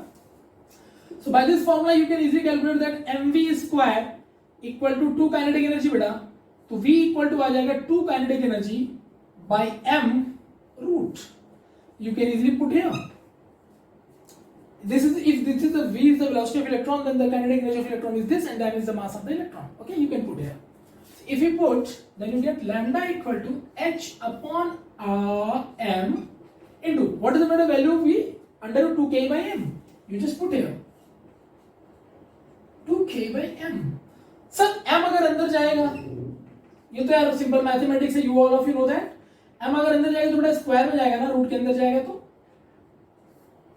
क्योंकि m अगर स्क्वायर में जाएगा रूट के अंदर तभी ना बाहर निकलेगा, तो m क्या लाएगा, तो अंदर सिंगल m लिखो, रूट के अंदर स्क्वायर लिखना पड़ेगा। तो बेटा एक m से एक m कैंसिल हो गया, okay, because both of the mass of the electron. So now you have lambda equal to how much बेटा, h अपॉन अंडर रूट क्या बताओ, 2 m, 2 into k into m. Now this is the relation of wavelength of electron with their kinetic energy also. So kinetic energy is maximum, then wavelength is less. Already I have told you ना, कि जो बहुत तेजी से move करेगा तो wavelength कम होगा, और धीरे धीरे मूव करेगा तो वेवलेंथ ज्यादा होगा। सो वेलोसिटी के साथ भी रिलेशन आ गया बेटा, काइनेटिक एनर्जी के साथ भी रिलेशन आ गया। This is the improvisation in the de Broglie's equation. Okay, so whenever the numerical, if kinetic energy is given there, then you can put the kinetic energy value here. If only velocity is given there, then you can put the velocity here.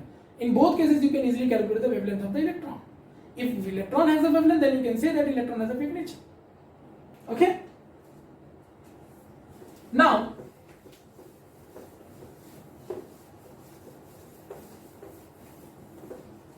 so now you can easily calculate wavelength of electron either by this formula or by this formula.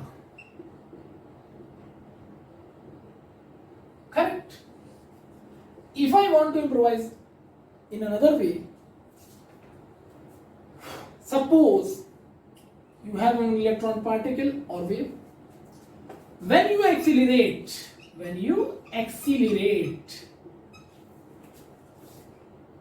by v potential difference,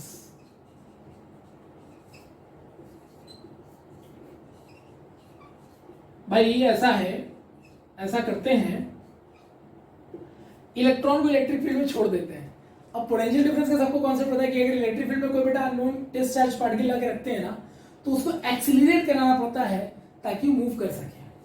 तो उसके लिए बाहर से हम acceleration power लगाएंगे, है ना। तो इलेक्ट्रॉन को काइनेटिक एनर्जी प्रोवाइड करने के लिए इलेक्ट्रिक फील्ड में अगर कोई पोटेंशियल डिफरेंस v का सहारा लेना पड़ता है, तो उस केस में बेटा काइनेटिक एनर्जी में चेंजेस क्या आ जाएंगे, तो किसको दे रहे हो एक्सीलरेशन, इलेक्ट्रॉन चार्ज को। कितना, v पोटेंशियल डिफरेंस के बराबर, क्योंकि जितना ज्यादा बड़ा पोटेंशियल डिफरेंस होगा उतना ज्यादा उसमें मूवमेंट होगा, उतना ज्यादा उसका एक्सेलरेशन मिलेगा। ठीक है, this is the simplest physics topic है वो। ठीक है, एंड फिजिक्स टॉपिक ही क्यों यार, केमिस्ट्री में क्यों नहीं? अरे पोटेंशियल डिफरेंस क्या है? किसी भी टेस्ट चार्ज पार्टिकल को इलेक्ट्रिक फील्ड में लाने के लिए लाते हैं जब, तो उसको हमको उसके लिए उसको ला करके उसको मूव कराने के लिए अगेंस्ट उसके अगेंस्ट एक वर्क करना पड़ता है, जिसकी वजह से वहां पोटेंशियल डिफरेंस जनरेट होता है।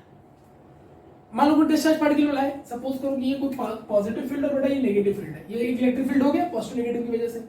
तुम यहाँ पर लाके कोई टेस्ट चार्ज पार्टिकल क्यू डाल दिए, तो क्यू बेटा माइनस की तरफ जाएगा अपने आप ऑटोमेटिकली, है ना? तो पोटेंशियल डिफरेंस मान लो पहले PV1 था, अब इस टेस्ट चार्ज पार्टिकल को जितना ज्यादा हमको क्या करना है, जितना मूव कराना है, उसके लिए हमको अलग से एक्सेलरेशन प्रोवाइड करना पड़ता है, जिसकी वजह से नया पोटेंशियल डेवलप हो जाता है बेटा V2, and that potential difference is called accelerated potential. So this is the simplest physics terms, इसमें कोई ज्यादा टिपिकल चीज मैंने आपके साथ शेयर नहीं किया है। ठीक है, इलेक्ट्रोस्टैटिक एक चैप्टर है तुम्हारे पास फिजिक्स में 12th क्लास का पहला चैप्टर, जिसमें ये बात कही जाती है कि किसी भी बेटा इलेक्ट्रिक फील्ड में अगर हम एक अननोन टेस्ट चार्ज पार्टिकल लाके रखते हैं, तो उस टेस्ट चार्ज पार्टिकल के थ्रू जितना भी ज्यादा चार्ज डेवलप या जितना भी ज्यादा उसमें मूवमेंट किया था, उसके जो पोटेंशियल डिफरेंस होता है, that is called actually acceleration to accelerated apply from the external sources to move the test charge particle with an electric field. So this is a way. So अगर मान लो v potential difference के बराबर electric charge को अगर हमने accelerate किया, तो that is define the kinetic energy, क्योंकि उसी की वजह से उसको काइनेटिक एनर्जी प्रोवाइड हो रहा है। ठीक है, सो ध्यान देना यहाँ पर, यहाँ v इलेक्ट्रॉन क्या बेटा, वेलोसिटी ऑफ इलेक्ट्रॉन है, जबकि यहाँ पर v क्या है, पोटेंशियल डिफरेंस है। Be ready for that. तो ऐसा है तो सर यहाँ काइनेटिक एनर्जी की जगह इसको रख दो ना, है ना? तो अगर मैं इसको रख दूं तो बेटा नया फॉर्मूला क्या बन जाएगा बताओ, वेवलेंथ का बताओ। So now we have the new formula of the wavelength here, what is h equal to under root, बोलो बेटा कितना, h इक्वल टू बोलो बेटा अंडर रूट कितना 2, काइनेटिक एनर्जी की जगह EV आ जाएगा, तो 2 into E into V into M, this is the new formula. क्या है बेटा बताओ, काइनेटिक एनर्जी की जगह क्या आ गया बताओ, EV, बस यहां पर ये पुट कर दिया तो यहां पर ये आ गया, done. So you have accelerated potential difference, electron charge, you know that, just put the value, get the wavelength. So in every case you can easily calculate the wavelength of electron. अब वो electron किसी भी portion में हो, मतलब एक electric field के अंदर हो तो पोटेंशियल डिफरेंस की वजह से मूव करेगा, वो फॉर्मूला, अगर नॉर्मल काइनेटिक एनर्जी तो वो फॉर्मूला, नॉर्मल वेलोसिटी है तो वो फॉर्मूला। यानी इलेक्ट्रॉन के पास कुछ भी हो मूवमेंट करने की वजह, कोई भी मूवमेंट करने की उसकी वजह हो, वो वेव के नेचर में ही मूव करेगा, और इसीलिए उसका वेवलेंथ हम हर फॉर्म में निकाल पा रहे हैं। इसका मतलब electron is not only the particle nature, it has also the wavelength nature, wave nature. It is clear by this particular given direction या इक्वेशंस। ओके, चलिए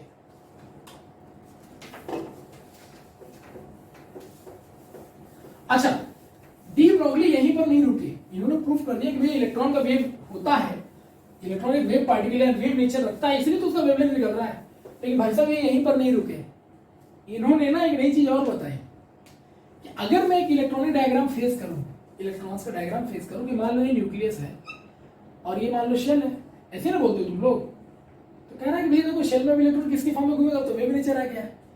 तो भैया वेव नेचर होगा तो इलेक्ट्रॉन ऐसे घूम रहा है, ये देखो वेव ऐसे ही घूमता है ना बेटा, ट्रॉ एंड क्रस्ट के फॉर्म में, ये देखिए। तो अगर दो वेव के एंड आपस में मिल जाए, देखो यहां पर मैंने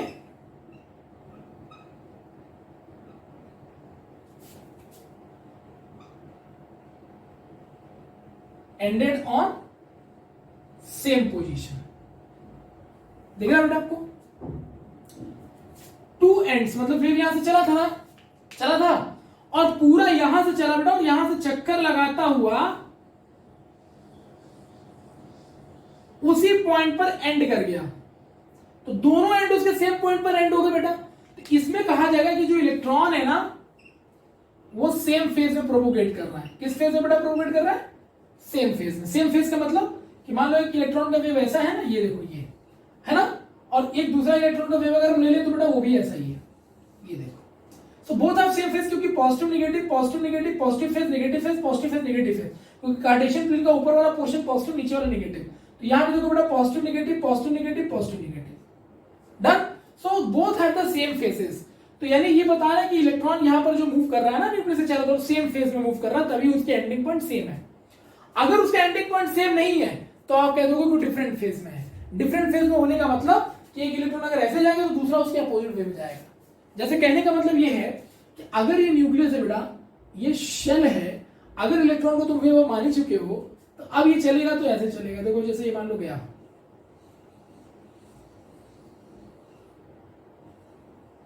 ये देखो अब ये यहां पर मिल नहीं पाया सर, एंड नहीं हो पाया प्रॉपर जगह पे, एंड नहीं हो पा रहा है, इसका मतलब ये सेम फेज में है ही नहीं।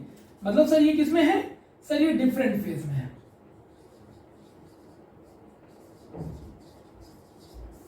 डन, किसे बेटा ये डिफरेंट फेज में। डिफरेंट फेज का मतलब कि मान लो ये इलेक्ट्रॉन है बेटा, ये इसका वेव ऐसे जा रहा है, positive phase negative phase, positive phase negative phase, positive phase, और दूसरा वाला बेटा ऐसे जा रहा होगा, माइनस प्लस प्लस माइनस। ये देखिए यू कैन सी नाउ। अब ऐसे दो में बेटा कभी भी मिलेंगे तो क्या उनका एंडिंग सेम हो सकता है, कभी नहीं। यहां दोनों का फेज सेम है तो दोनों का जो मूवमेंट होगा, जो दोनों जाके एक साथ प्रोपोगेट करेंगे तो उनका एंडिंग सेम होगा। बेटा इसी को कहा जाता है कि इस तरह से दो वेव अगर आपस में मिल जाए तो इसको कहते हैं कि कंस्ट्रक्टिव इंटरफेरेंस बनाएंगे। देखो यहां इंटरफेरेंस प्रूफ हो गया। क्या बनाएंगे बेटा, कंस्ट्रक्टिव इंटरफेरेंस। और जब दो डिफरेंट फेज वाले वेव अगर जाते हैं तो बेटा वो क्या बनाते हैं, डिस्ट्रक्टिव इंटरफेरेंस। एक दूसरे को डिस्ट्रक्ट करने की कोशिश करते हैं, खत्म करने की कोशिश करते हैं। ठीक है बेटा, डन। सो ये जस्टिफाइड हो रहा है कि अगर इलेक्ट्रॉन सेम फेज में ट्रैवल कर रहा है तो ऐसे ट्रैवल करेगा, उसका एंडिंग पॉइंट फिक्स होगा, और डिफरेंट फेज में ट्रैवल करेगा तो उसका ऐसा होगा सिचुएशन, जो कि जस्टिफाइड नहीं है। क्योंकि इलेक्ट्रॉन अगर एक शेल में घूम रहा है ना तो एक पर्टिकुलर फेज में ही घूमेगा, बार बार अपना फेज नहीं बदलेगा, नहीं तो उसकी एनर्जी लेवल बार बार चेंज होते रहेंगे। Done, okay. और यहीं पर नहीं रुके भैया, इलेक्ट्रॉन वेव के चारों तरफ चक्कर, इलेक्ट्रॉन वेव न्यूक्लियस के चारों, अब पहले हम लोग क्या बोलते थे, इलेक्ट्रॉन पार्टिकल न्यूक्लियस के चारों तरफ चक्कर लगा रहा। अब ये क्या बोलेगा ना, इलेक्ट्रॉन वेव न्यूक्लियस के चारों तरफ चक्कर लगाएंगे। ठीक है, तीनों ने एक नई चीज और निकाली, पता है क्या, डी ब्रॉगली जो पॉइंट्स टू पॉइंट में बता रहा हूं सारा, जो जो उसने बंदे ने पॉइंट्स बताए थे जो प्रूफ करने के लिए इलेक्ट्रॉनिक वेव नेचर है, उसने ये भी बताया कि 2 pi R equal to N lambda, जहां पर एन बता रहा है शेल को, यानी आपका इलेक्ट्रॉन जिस शेल में भी घूम रहा होगा, ये एन शेल में मान लो घूम रहा है, उसका रेडियस है ये पाई जानते हो 2 जानते हो, बेटा ये 2 पाई आर क्या हो गया, उस शेल का सरकमफ्रेंस हो गया। हो गया, तो कह रहा है कि whenever electron move in a form of the wave around the nucleus, then the circumference of that particular shell is always the integral multiple of their wavelength. Integral मतलब बेटा एन शेल, मतलब किसी भी इलेक्ट्रॉन, कोई भी electron wave अगर किसी भी शेल में घूम रहा है, मान लो सेकंड शेल में घूम रहा है, तो उस सेकंड शेल का जो सरकमफ्रेंस होगा, उस जो सेकंड शेल का सरकमफ्रेंस होगा, उस समय इलेक्ट्रॉन का जो वेवलेंथ होगा ना, उसके सेकंड यानी कि उसके 2 टाइम मल्टीप्लाई के बराबर होगा। यानी कुल मिला के कहने का ये कि हर जगह पर इलेक्ट्रॉन किसी भी शेल में घूम रहा है, उसका सरकमफ्रेंस हमेशा उसके वेवलेंथ के इंटीग्रल मल्टीपल के बराबर होता है। मतलब अगर सेकंड शेल में घूम रहा है तो 2 टाइम लैम्डा हो जाएगा, 3 में घूम रहा है तो 3 टाइम लैम्डा, 4 में घूम तो 4 टाइम लैम्डा। मतलब जैसे जैसे शेल बढ़ाते जाओगे उसका सरकमफ्रेंस जो होगा उसके टोटल वेवलेंथ के इतने टाइम होता चला जाएगा। और ये बात पता है तुमको, ये सिंपल वेव का रूल भी है, जब वेव ऑप्टिक्स पढ़ोगे ना आप लोग तो आपको समझ में आएगा ये चीज। Okay, so that is defined that कि according to the de Broglie the circumference of any shell is equivalent to the integral multiple of their wavelength. Okay, इसका प्रूफिंग भी है, ऐसा थोड़ी ना कि हवा में हो जाएगा। ठीक है, और इसके अलावा भी एक शेल, एक पॉइंट और डी ब्रॉगली ने दिया कि भैया नंबर ऑफ वेव्स, किसी भी शेल में इलेक्ट्रॉन जब घूमता है तो कितने वेव बनाता है, तो number of waves made by electron wave in particular shell, जिस भी शेल में घूम रहा है, in particular shell equal to n, यानी उस शेल के बराबर ही होगा। मतलब इलेक्ट्रॉन जिस भी शेल में घूम रहा है उसमें जब वो घूमेगा तो कितने नंबर ऑफ वेव जनरेट करेगा, तो जो टोटल नंबर ऑफ वेव्स वो जनरेट करेगा वो नंबर ऑफ शेल के बराबर ही होगा। मतलब कहने का ये इलेक्ट्रॉन तुम्हारा थर्ड शेल में घूम रहा है तो वहां कितने वेव बनेंगे, तो 3 वेव बनेंगे। फोर्थ में घूम रहा है तो 4 टाइप ऑफ वेव बनेंगे, फिफ्थ में घूम रहा है तो 5 टाइप ऑफ वेव बनेंगे।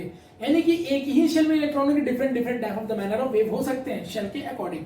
अगर पहले शेल में घूम रहा है तो उसमें एक ही वर्जन ऑफ द वेव बनेगा, मतलब वो सिमेट्रिक हो जाएगा, उसका पूरा शेप इलेक्ट्रॉन वेव का हर जगह सेम रहेगा। सेकंड शेल में घूमा तो 2 तरह के वेव बनेंगे, मतलब वहां 2 तरह की चीजें हो सकती हैं, 2 तरह के फेजेस हो सकते हैं, 2 तरह की सिचुएशंस हो सकती हैं according to the electron wave nature. आ रहा है समझ में? तो 2 डिफरेंट फेज है, 2 डिफरेंट वेव कहीं ना कहीं इस चीज को बता रहे हैं कि जो सेकंड शेल है ना वो 2 सबशेल से मिलकर बना, तभी 2 तरह के फेजेस आ रहे हैं। मतलब इलेक्ट्रॉन किसी एक जगह पे किसी एक फेज में घूम रहा है, किसी दूसरे जगह में दूसरे फेज में घूम रहा है। आ रहा समझ में? डन। अब सर ये बात कैसे प्रूव करोगे? अरे ये दोनों प्रूफ हो जाएगा यार, देखो ना। मान लेते हैं कि नंबर ऑफ वेव्स कितना बनाएगा, तो नंबर ऑफ वेव्स को बेटा मैं 5 से दिखाई दे रहा हूं। नंबर ऑफ वेव्स कितना बनाएगा तो डिपेंड करता है कि उसका सर्कमफ्रेंस कितना है अपॉन वेवलेंथ। सिंपल है ना, यही तो होगा भाई। कितना वेव बनेगा भैया, कितना वेव बनेगा, तो सर कितना वेव बनेगा डिपेंड करता है कि उसका सर्कमफ्रेंस कितना है और उसका उस समय वेवलेंथ कितना है। सही है। अब तुम बताओ ना, नंबर ऑफ वेव्स किसी भी सेल में निकालना है तुम्हें, तो कैसे निकालोगे? तो भैया जिस भी सेल में निकाल रहे हो उसका सर्कमफ्रेंस लेंगे कि कितने एरिया में घूम रहा है और डिवाइड कर देंगे टोटल उसके किससे, wavelength. Am I clear all of you? क्योंकि वेवलेंथ ही तो उसकी डिसाइड करेगा ना कि किस वेलोसिटी से घूम रहा है, कैसे क्या है। तो नंबर ऑफ वेव बेटा कितना हो गया, सर्कमफ्रेंस अपॉन वेवलेंथ। और नंबर ऑफ वेव जो होता है वो एनी नंबर ऑफ शेल के बराबर होता है। इसका मतलब सर क्या आ गया, 2 पाई आर बराबर एल लैम्डा आ गया। ये देखिए यही तो था, यानी ये जो स्टेटमेंट है बेटा वो यही तो है। प्रूफ हो गया ना, देखो ना। और नंबर ऑफ वेव्स निकालने कि एन के बराबर आ जाए, प्रूफ करके दिखाओ। क्योंकि जब नंबर ऑफ वेव बेटा एन के बराबर आएगा तभी ना ये स्टेटमेंट जस्टिफाइड होगा। चलो ये इक्वेशन तो प्रूफ हो गया, लेकिन नंबर ऑफ वेव्स अगर एन के बराबर आएगा तभी ना तुम्हारा इक्वेशन जस्टिफाइड होगा। हम वो भी कर सकते हैं बेटा, देखो तो।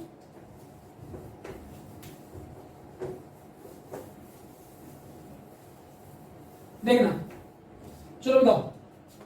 Number of waves phi equal to कितना बेटा, टोटल सर्कमफ्रेंस जो दूरी चली जाएगी अपॉन जिस वेवलेंथ से चली जाएगी, है ना। Speed equal to distance upon time के कॉन्सेप्ट से लगा रहा हूं। तो बेटा phi equal to 2 pi r l, तो 2 पाई आर अपॉन लैम्डा। अब लैम्डा तो वेवलेंथ है किसका, इलेक्ट्रॉन को। डी ब्रोगली का लैम्डा यानी वेवलेंथ का इक्वेशन क्या था, lambda equal to h upon m into v for the electron. Okay, ये ऊपर चला जाएगा 2 pi r upon h into mv। Can I write like this, 2 pi upon h into mvr लिख सकता हूं मैं ऐसा? Yes sir. और याद करो बोरबरी ने क्या बोला था, mvr equal to n h upon 2 pi. बोला था कि इलेक्ट्रॉन का angular momentum n h upon 2 pi के बराबर होता है, जबकि सोमरफेल्ड ने प्रूफ कर दिया कि अगर आर लिया तो रेडियल मोमेंटम होगा। तो radial momentum of electron equal to n h upon 2 pi. तो अगर एमवीआर इक्वल टू बेटा एनएच अपॉन 2 पाई होता तो इसको यहां पुट कर दो, एवरीथिंग इज देयर सर। तो क्या आ जाएगा बताओ, 2 pi upon h into mvr की जगह एनएच अपॉन 2 पाई। सर 2 पाई से 2 पाई निकल गया, h से h निकल गया सर, n आ गया। ये देखो तो बेटा फाई क्या था, नंबर ऑफ वेव्स। फाई क्या था बेटा, नंबर ऑफ वेव्स। और नंबर ऑफ वेव्स किसी भी शेल में कितना होता है, उसके शेल के बराबर होता है। और एन यहां बेटा जो प्रूफ हो गया, ये क्या है, शेल ही तो है। प्रूफ हो गया प्रूफ। तो याद रखिएगा कोई भी वेव किसी भी शेल में अगर घूम रहा है, इलेक्ट्रॉन का कोई भी वेव किसी शेल में है और कोई पूछे कि नंबर ऑफ वेव्स कितने बनेंगे, तो नंबर ऑफ शेल के बराबर ही बनेंगे। तो 4 शेल में तो 4 वेव बनेंगे, 5 शेल में तो 5 वेव बनेंगे, लाइक दैट वे। और इससे ये पता चलता है कि अगर एक मान लो सेकंड शेल में 2 वेव बन रहे हैं तो इसका मतलब वो जो 2 वेव होंगे अलग अलग फेज में होंगे या सेम फेज में होंगे, ये नहीं कह सकते। लेकिन 2 अलग अलग वेव अगर बन रहे हैं तो इसका ये साफ मतलब है कि शेल केवल एक शेल नहीं है, उसके अंदर सबशेल भी एप्लीकेबल है, तभी वो दूसरा वाला वेव किसी सबशेल में रोटेट कर रहा है। इससे और एक बात कंफर्म होती है कि शेल के अंदर सबशेल्स होते हैं जो सोमरफेल्ड के कॉन्सेप्ट को जस्टिफाई करते हैं। डन है बेटा यहां तक? Okay, everything is clear to all of you. तो 2 पाई r बराबर है लैम्डा, सर्कमफ्रेंस हमेशा उसके वेवलेंथ के इंटीग्रल मल्टीपल के बराबर होता है। ये कह लो कि नंबर ऑफ वेव्स बेटा हमेशा 2 पाई बाय लैम्डा होता है, जिसको प्रूफ करने पे नंबर ऑफ शेल के बराबर आ जाता है। ओके, सो बेटा this is all about the de Broglie wavelength equation and D Broglie का डुअल नेचर बिहेवियर। और डी ब्रोगली के बिहेवियर नेचर की वजह से हम ये बात कंफर्म कर पाते हैं कि yes sir we can say now कि electron has wave nature without any hesitation. Done, now it is clear, electron के पास वेव नेचर भी होता है सर। अब तो बेटा डी ब्रोगली भी निपट गए, सोमरफेल्ड भी निपट गए, डाल्टन, बोर, रदरफोर्ड जो आया था सब खत्म। और अगर इलेक्ट्रॉन के पास वेव नेचर है तो इसका मतलब इसमें quantize form of the energy होगी, जो कि प्लैंक क्वांटम थ्योरी को भी जस्टिफाई कर देती है। क्योंकि सनलाइट का भी एनर्जी बेटा किस फॉर्म में था, फोटॉन्स, जो कि एक क्वांटाइज वर्जन था। तो इसका मतलब कि सनलाइट में वेव नेचर था, पार्टिकल नेचर था, तो ऐसा कर रहा है, जिसका मतलब इलेक्ट्रॉन में भी अगर पार्टिकुलर वेव नेचर है तो इसके भी एनर्जी सारे क्वांटाइज वर्जन में होंगे। यानी प्लैंक का क्वांटम थ्योरी बेटा इलेक्ट्रॉन के वेव नेचर पार्टिकल पे लग गया। यानी आज के बाद इलेक्ट्रॉन की एनर्जी रेंज हम लोग जब भी कैलकुलेट करेंगे बेटा तो क्वांटा वर्जन या पैकेट से बंडल से या फिर क्वांटाइज वर्जन में यूज करेंगे।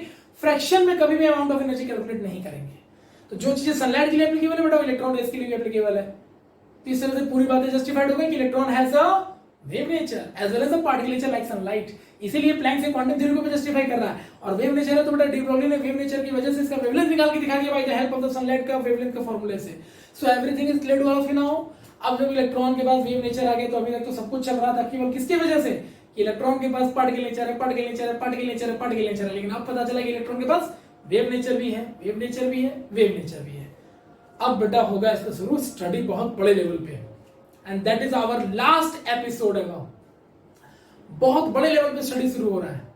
और सबसे बड़ी बात है कि जब इलेक्ट्रॉन का वेव नेचर पता चला ना तो उसी में क्या हुआ कि एक और बंदा आ गया था जिसका नाम था, ध्यान से सुनना, जिसका नाम था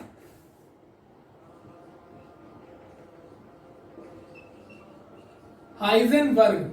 और उसने एक प्रिंसिपल दिया बेटा जिसको कहते हैं हाइजेनबर्ग अनसर्टेनिटी प्रिंसिपल। और ये भी बिल्कुल उसी समय डी ब्रोगली प्लैंक के समय ही हाइजेनबर्ग भी थे। वो लगे पड़े अपने अलग एक्सपेरिमेंट में। तो हाइजेनबर्ग ने एक जबरदस्त एक्सपेरिमेंट दे दिया और उसके बाद ये कंफर्म हो गया कि भैया ऐसा है। बोरवरी पूरा बकवास बता रहा था, सब गलत था। क्योंकि हाइजेनबर्ग को एक प्रूफ मिल गया ना कि इलेक्ट्रॉन का वेव नेचर भी होता है। इन्होंने उस पर स्टडी मार दिया। अब जब स्टडी मारा तो हाइजेनबर्ग ने प्रिंसिपल दिया अनसर्टेनिटी प्रिंसिपल। ये क्या है सर? अनसर्टेनिटी मतलब होता है बेटा अनिश्चितता, जिसके बारे में हम डेफिनेट नहीं हो सकते। और ये कह रहे हैं कि देखो भाई ऐसा है, इलेक्ट्रॉन इतना टाइनी पार्टिकल है कि उसके पास वेव नेचर भी आ चुका है according to the de Broglie.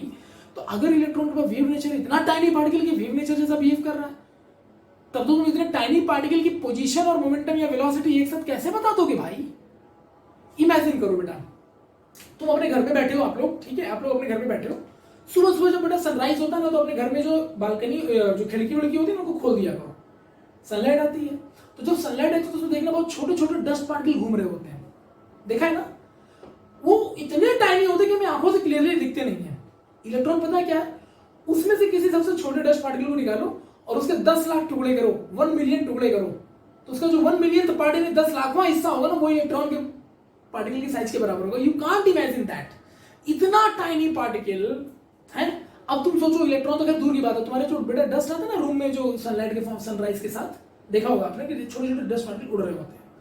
तुम मुझे बताओ, तुम उसको डस्ट पार्टिकल को ध्यान से देखो सुबह उठ करके, वो पार्टिकल कभी यहां था फिर वहां चला गया, वहां से यहां चला गया, ऑब्जर्व नहीं कर पाओगे। तो तुम या तो ये बता दो कि हाँ ये डस्ट पार्टिकल यहां पर है, या तो तुम ये बता दो कि नहीं सर ये इस वेलोसिटी में घूम रहा है। सर पोजीशन ना बता पाएंगे हम। Can you? नहीं सर हम तो नहीं बता पाएंगे। तो दैट इज सिंपल थिंग कि किसी भी टाइनी पार्टिकल के बेटा वेलोसिटी या मोमेंटम और उसकी पोजीशन दोनों को एक्यूरेटली साइमल्टेनियसली मेजर कर लेना पॉसिबल ही नहीं। इतने छोटे छोटे टाइनी पार्टिकल। भैया प्रैक्टिकल आपकी एग्जांपल देना आपको यार कि सनराइज के समय आप देखो जो डस्ट पार्टिकल आपकी खिड़कियों में दिखाई देते हैं, यू जस्ट ऑब्जर्व इट। कितना भी तुम फोकस करके देख लो, तुम एक पार्टिकल को ना एक बार देखोगे दूसरी बार भूल जाओगे कहां गया वो।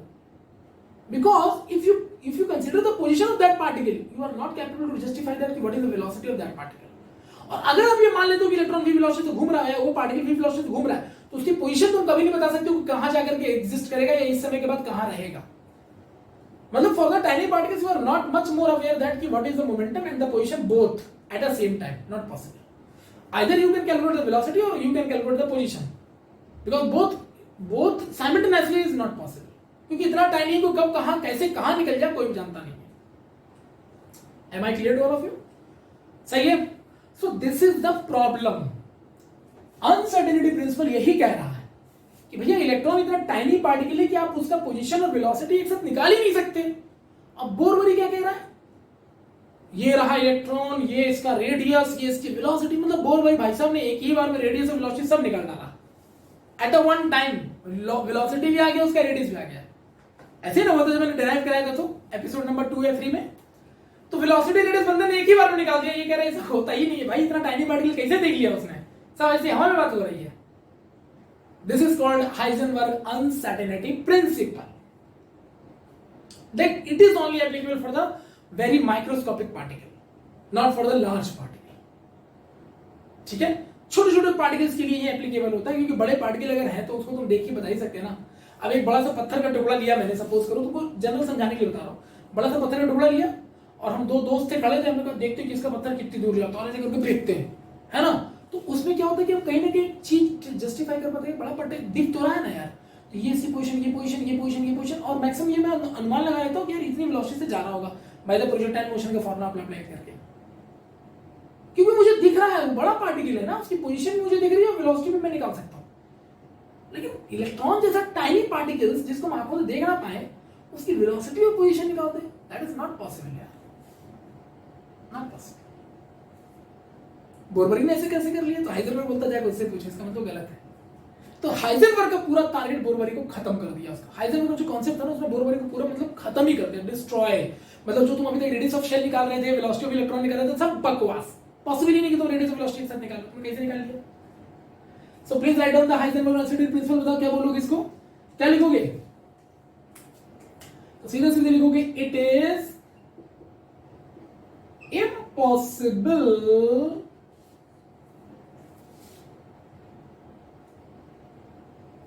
to calculate momentum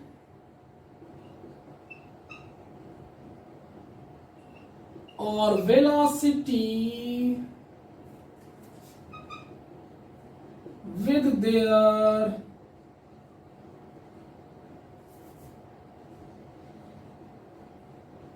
position. It is impossible to calculate momentum or velocity with their position for any microparticles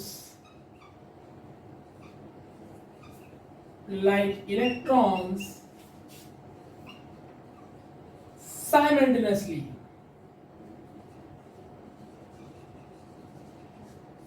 हो गया बेटा? क्या लिखा है? इट इज इम्पॉसिबल, ये संभव ही नहीं है टू कैलकुलेट, कि तुम कैलकुलेट कर ले जाओ मोमेंटम और वेलोसिटी विद देयर पोजीशन, या मोमेंटम या वेलोसिटी बात देखिए, momentum velocity with their position for any micro particles like electron simultaneously. Electron जैसी माइक्रो पार्टिकल्स की मोमेंटम या वेलोसिटी, उसकी पोजीशन को एक साथ साइमल्टेनियसली, एक साथ तुम कैलकुलेट कर ले जाओ, ये पॉसिबल ही नहीं है। और बेटा मैंने अभी आपको एग्जांपल दिया, डन। तो ये हाइजेनबर्ग का प्रिंसिपल था बेटा, ठीक है। तो हाइजेनबर्ग ने कहा कि भैया ये पॉसिबल नहीं है कि तुम दोनों एक साथ निकाल लो, अगर तुम निकालते हो तो भैया ऐसा है, तुम्हें प्रॉब्लम होगी, तुम कभी निकाल ना पाओगे। और ये तुम अनसर्टेनिटी प्रिंसिपल इसलिए इसको बोला गया बेटा, क्योंकि कहीं ना कहीं अनसर्टेनिटी, यानी जो भी तुम सोचोगे ना उसमें अनसर्टेनिटी रहेगी, मतलब उसमें एरर आएगा। तुम सोच के बता रहे हो कि that is accurate, but it is not accurate, it is an error free error, here is an error, error है उसमें, आप सर्टेनिटी नहीं बता सकते। So this principle is called the uncertainty. If you want to calculate all these things, then definitely you are always in error format, not in an accurate format.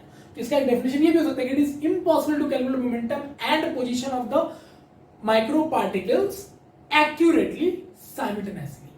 एक साथ दोनों का एक्यूरेट लेवल पे calculate नहीं कर सकते, क्योंकि करोगे तो कहीं ना कहीं वहां पर एरर एग्जीक्यूट करेगा, ठीक है। इसका एक्सपेरिमेंट हुआ था एक्चुअली में, अब उतना डिटेल में नहीं जा सकते 11th क्लास में, नहीं तो इसका एक एक्सपेरिमेंट हुआ है। अगर चाहे तो हाइजेनबर्ग प्रिंसिपल पे ना एक पूरा एक लेक्चर बन सकता है 2-2.5 घंटे का यार, इतना बड़ा टॉपिक है ये, कि कैसे हुआ, क्या हुआ। हुआ कुछ नहीं था, अरे उन्होंने इलेक्ट्रॉन, जैसे उनको फील हुआ कि भाई इलेक्ट्रॉन के पार्टिकल्स हैं सपोज, तो उन्होंने उसमें माइक्रोस्कोपिक एनर्जी गिराया। एनर्जी गिराने पे माइक्रो जो पार्टिकल्स होते हैं ना बेटा, एनर्जी एब्जॉर्ब करके काइनेटिक एनर्जी में कन्वर्ट कर देते हैं, तो मोशन करने लगते हैं। तो मोशन करते समय कभी इधर भागते हैं, तो बार बार वो माइक्रोस्कोपिक देख रहे थे ना, तो उनकी position momentum, position momentum, position momentum ऐसे चेक कर रहे थे। दोनों को एक साथ सोच रहे थे तो नहीं सोच पा रहे थे, क्योंकि जब पोजीशन देख रहे थे तो मोमेंटम का पता नहीं चल रहा था कि कहां चला गया, और जब मोमेंटम चेक कर रहे थे तो पोजीशन बार बार चेंज हो रही थी। जिससे कंफर्म हो गया कि उनको भैया इतना माइक्रो पार्टिकल की दोनों चीजें एक साथ निकाल ही नहीं पा रहे हैं। That is the real experiment जो हाइजेनबर्ग ने करके दिखाया था, ठीक है। सो this is Heisenberg uncertainty principle. अब हाइजेनबर्ग अनसर्टेनिटी प्रिंसिपल को जब प्रूफ करना पड़ा मैथमेटिकली कि जो तुम कह रहे हो सही है, तो उन्होंने एक इक्वेशन दिया बेटा, अकॉर्डिंग टू, मैं ऐसे लिख दूंगा चलेगा बेटा, HBr हाइजेनबर्ग शॉर्ट में। तुम लोग हाइड्रोजन ब्रोमाइड में समझ जाना यार, तुम लोग का भरोसा थोड़ी ना, चलो मैं लिख ही देता हूं। According to Heisenberg, del P into del X greater than equal to H upon 4 pi, This is but actually inequality observation. This is the inequality sign actually. In a mathematics you can easily learn about that. But here the equality का sign लगा ना बेटा, तो हम तो chemistry वाले हैं, हमने दिमाग लगा लिया, हमने कहा यार इसको ऐसे मत लिख, ऐसे लिख थोड़ा इजी होगा. Okay, so this is the real observation equation number 1, but for the calculation we can use 2. Okay. Now the question is, what is the delta P, sir? This is the uncertainty in momentum, है ना बेटा? मतलब इस equation तो दोनों को calculate किया एक साथ, देख रहे हो आप, डेल पी और डेल एक्स दोनों एक साथ ले लिया है, तो एक साथ लोगे तो अनसर्टेनिटी रहेगा, सर्टेनिटी तो आ नहीं सकता, हमेशा एरर रहेगा. तो डेल एक्स क्या हो गया बेटा? अनसर्टेनिटी इन पोजीशन. ठीक है, x stand for the position. तो अनसर्टेनिटी क्या बता रहा है? यहां पर एरर होगा ही होगा, यहां भी अनसर्टेनिटी क्या बता रहा है बेटा? एरर होगा ही होगा. इसलिए ज्यादातर क्वेश्चन इसके एरर वाले आते हैं. ठीक है. अब सोचो कि तुमने कोशिश तो किया दोनों को एक साथ निकालने का, मान लो तुमको अनसर्टेनिटी इन मोमेंटम पता था, सपोज करो तुमने चेंज इन मोमेंटम निकाल लिया माइक्रो पार्टिकल का, और तुमने चेंज इन पोजीशन दोनों निकाल लिया बेटा, और दोनों की वैल्यू पुट कर दी. तो जब तुम दोनों को वैल्यू पुट करोगे ना, तो it will always equivalent to h upon 4 pi. It will always equivalent to h upon 4 pi, and you know that beta h 6.625 10 to the power minus 34 joule second, pi की value बेटा 3.14 और into से 4 का multiply और divide कर दो. तो बेटा इसकी जो वैल्यू पता है, जो पूरा का पूरा फंक्शन क्या हो गया? कांस्टेंट ही हो गया ना. तो बेटा जो h upon 4 pi है ये लगभग 5.25 into 10 to the power minus 35 joule second आ जाता है, and it will remain constant. अब ये क्या कह रहा है कि भैया अनसर्टेनिटी मोमेंटम और अनसर्टेनिटी पोजीशन तुम अगर दोनों एक साथ रख करके वैल्यू पुट करोगे ना, तो it will always remain constant h upon 4 pi which value will remain same. तो भैया तुम हमेशा सेम हो गए, तो तुम यहाँ कुछ भी रखो इनको फर्क नहीं पड़ता. मतलब तुम अगर चेंज इन मोमेंटम और चेंज इन पोजीशन दोनों एक साथ निकालते हो तो it will always remain constant, so there is no change. So it is not possible to calculate the momentum as well as the position at a time for any microparticles. ये question justify करना है. ठीक है बेटा, done. Micro particles के लिए क्यों बात करेंगे इस पे भी. और वैसे भी यार मैंने तुमको पत्थर वाला एग्जांपल दिया ना, दो दोस्त है पत्थर से खेल रहे हैं, किसका पत्थर कितनी दूर जाएगा, तो उसमें ये उतना बड़ा पत्थर आप ले रखे हो तो पोजीशन दिखाई देता, वो देखो जा रहा, वो देखो जा रहा, वो देखो जा रहा, पोजीशन दिख रहा है, और साथ में मोमेंटम भी निकाल सकते हैं, क्योंकि भाई जो तुम पत्थर फेंकोगे प्रोजेक्टाइल मोशन गेन कर लेगा, तो उससे वेलोसिटी निकाल सकते हैं बाय द प्रोजेक्टाइल मोशन की हेल्प से. तो बड़ा पत्थर है बेटा, इसलिए उसका निकाल पाए. और वैसे एक और बात बताऊं तुमको, देखो जितना बड़ा पार्टिकल हो, सब मान लो तुम क्रिकेट की गेंद ले लो, ठीक है, तो क्रिकेट की गेंद में वेव नेचर नहीं हो सकता क्योंकि इसका वेवलेंथ बहुत कम आता है. अब माइक्रो पार्टिकल ले लोगे बेटा तो उसका वेव नेचर अच्छा खासा हमारी रेंज में आ जाता है. ठीक है, ध्यान रखिएगा इस चीज का. इसलिए बड़े पत्थर या बड़े पार्टिकल से बड़े चीजों के लिए, जैसे क्रिकेट बॉल के लिए, कभी भी याद रखिएगा हम हाइजेनबर्ग अनसर्टेनिटी प्रिंसिपल नहीं लगा सकते, क्योंकि उससे जो वेवलेंथ निकलता है ना बहुत कम निकलता है, जो रेंज में ही नहीं होता.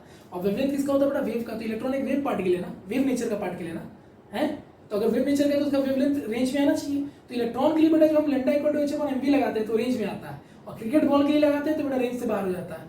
इसका मतलब है कि बड़े पार्टिकल के लिए वेवलेंथ इंडिपेंडेंट नहीं है, तो बड़े पार्टिकल वेव नेचर का काम कर ही नहीं सकते. तो अगर वेव नेचर का काम नहीं कर सकते तो बेटा वो डे ब्रोगली की इक्वेशन को फॉलो नहीं करेंगे, तो हाइजेनबर्ग अनसर्टेनिटी प्रिंसिपल को फॉलो नहीं करेंगे. इसीलिए हाइजेनबर्ग अनसर्टेनिटी प्रिंसिपल केवल और केवल माइक्रो पार्टिकल्स के लिए एप्लीकेबल है. Done. Okay sir, so now we have del p into del x h upon 4 pi, जो जस्टिफाई करता है कि दोनों अगर एक साथ निकालते हो that will be remain constant. हाँ, एक बार में एक निकालो, जैसे चेंज इन मोमेंटम निकालना है तो इसका मतलब तुमको चेंज इन पोजीशन पता होना चाहिए. ये देखो, तो तुम्हें ये पता है तब तुम चेंज इन मोमेंटम निकाल सकते हो. और बेटा अगर ये पता तो h/4 pi की वैल्यू फिक्स है, इसमें अगर इसका डिवाइड हो जाएगा तो वैल्यू चेंज हो जाएगी, तो that it will not remain constant. मतलब अब ये डाटा जो है ना नॉट अ कांस्टेंट, तो ये कांस्टेंट अब नहीं है, क्योंकि डिपेंड किस पर कर रहा है? डेल एक्स जो चेंज हो रहा है, यानी कि चेंज इन पोजीशन आपको पता है तभी आप डेल पी में चेंजेस निकाल पा रहे हो. तो डेल एक्स में जितना पोजीशन में चेंज लाओगे उतना मोमेंटम में चेंज आ जाएगा. That is simple thing. Thus we can say कि at a time you can calculate only one thing, not simultaneously both. तो अगर चेंज इन बेटा पोजीशन निकालना है तो h upon 4 pi into del p. Again you can see here it is not a constant. Why sir? Because momentum you know ना, ये आपको पता है तभी तो डेलेक्स निकाल रहे हो बेटा, दोनों एक साथ पता था तो कांस्टेंट था। अब अगर चेंज इन पोजीशन निकालना तो आपको मोमेंटम में चेंज पता होना चाहिए, और मोमेंटम में चेंज जो भी होगा, जो भी डाटा होगा बेटा इसमें मल्टीप्लाई करोगे तो कांस्टेंट तो नहीं रहेगा ना। दैट्स अ सिंपल वे, यानी at a time you can calculate any one thing only, that's a simple way. दोनों एक साथ निकालोगे कांस्टेंट बनकर जाएगा। Okay fine.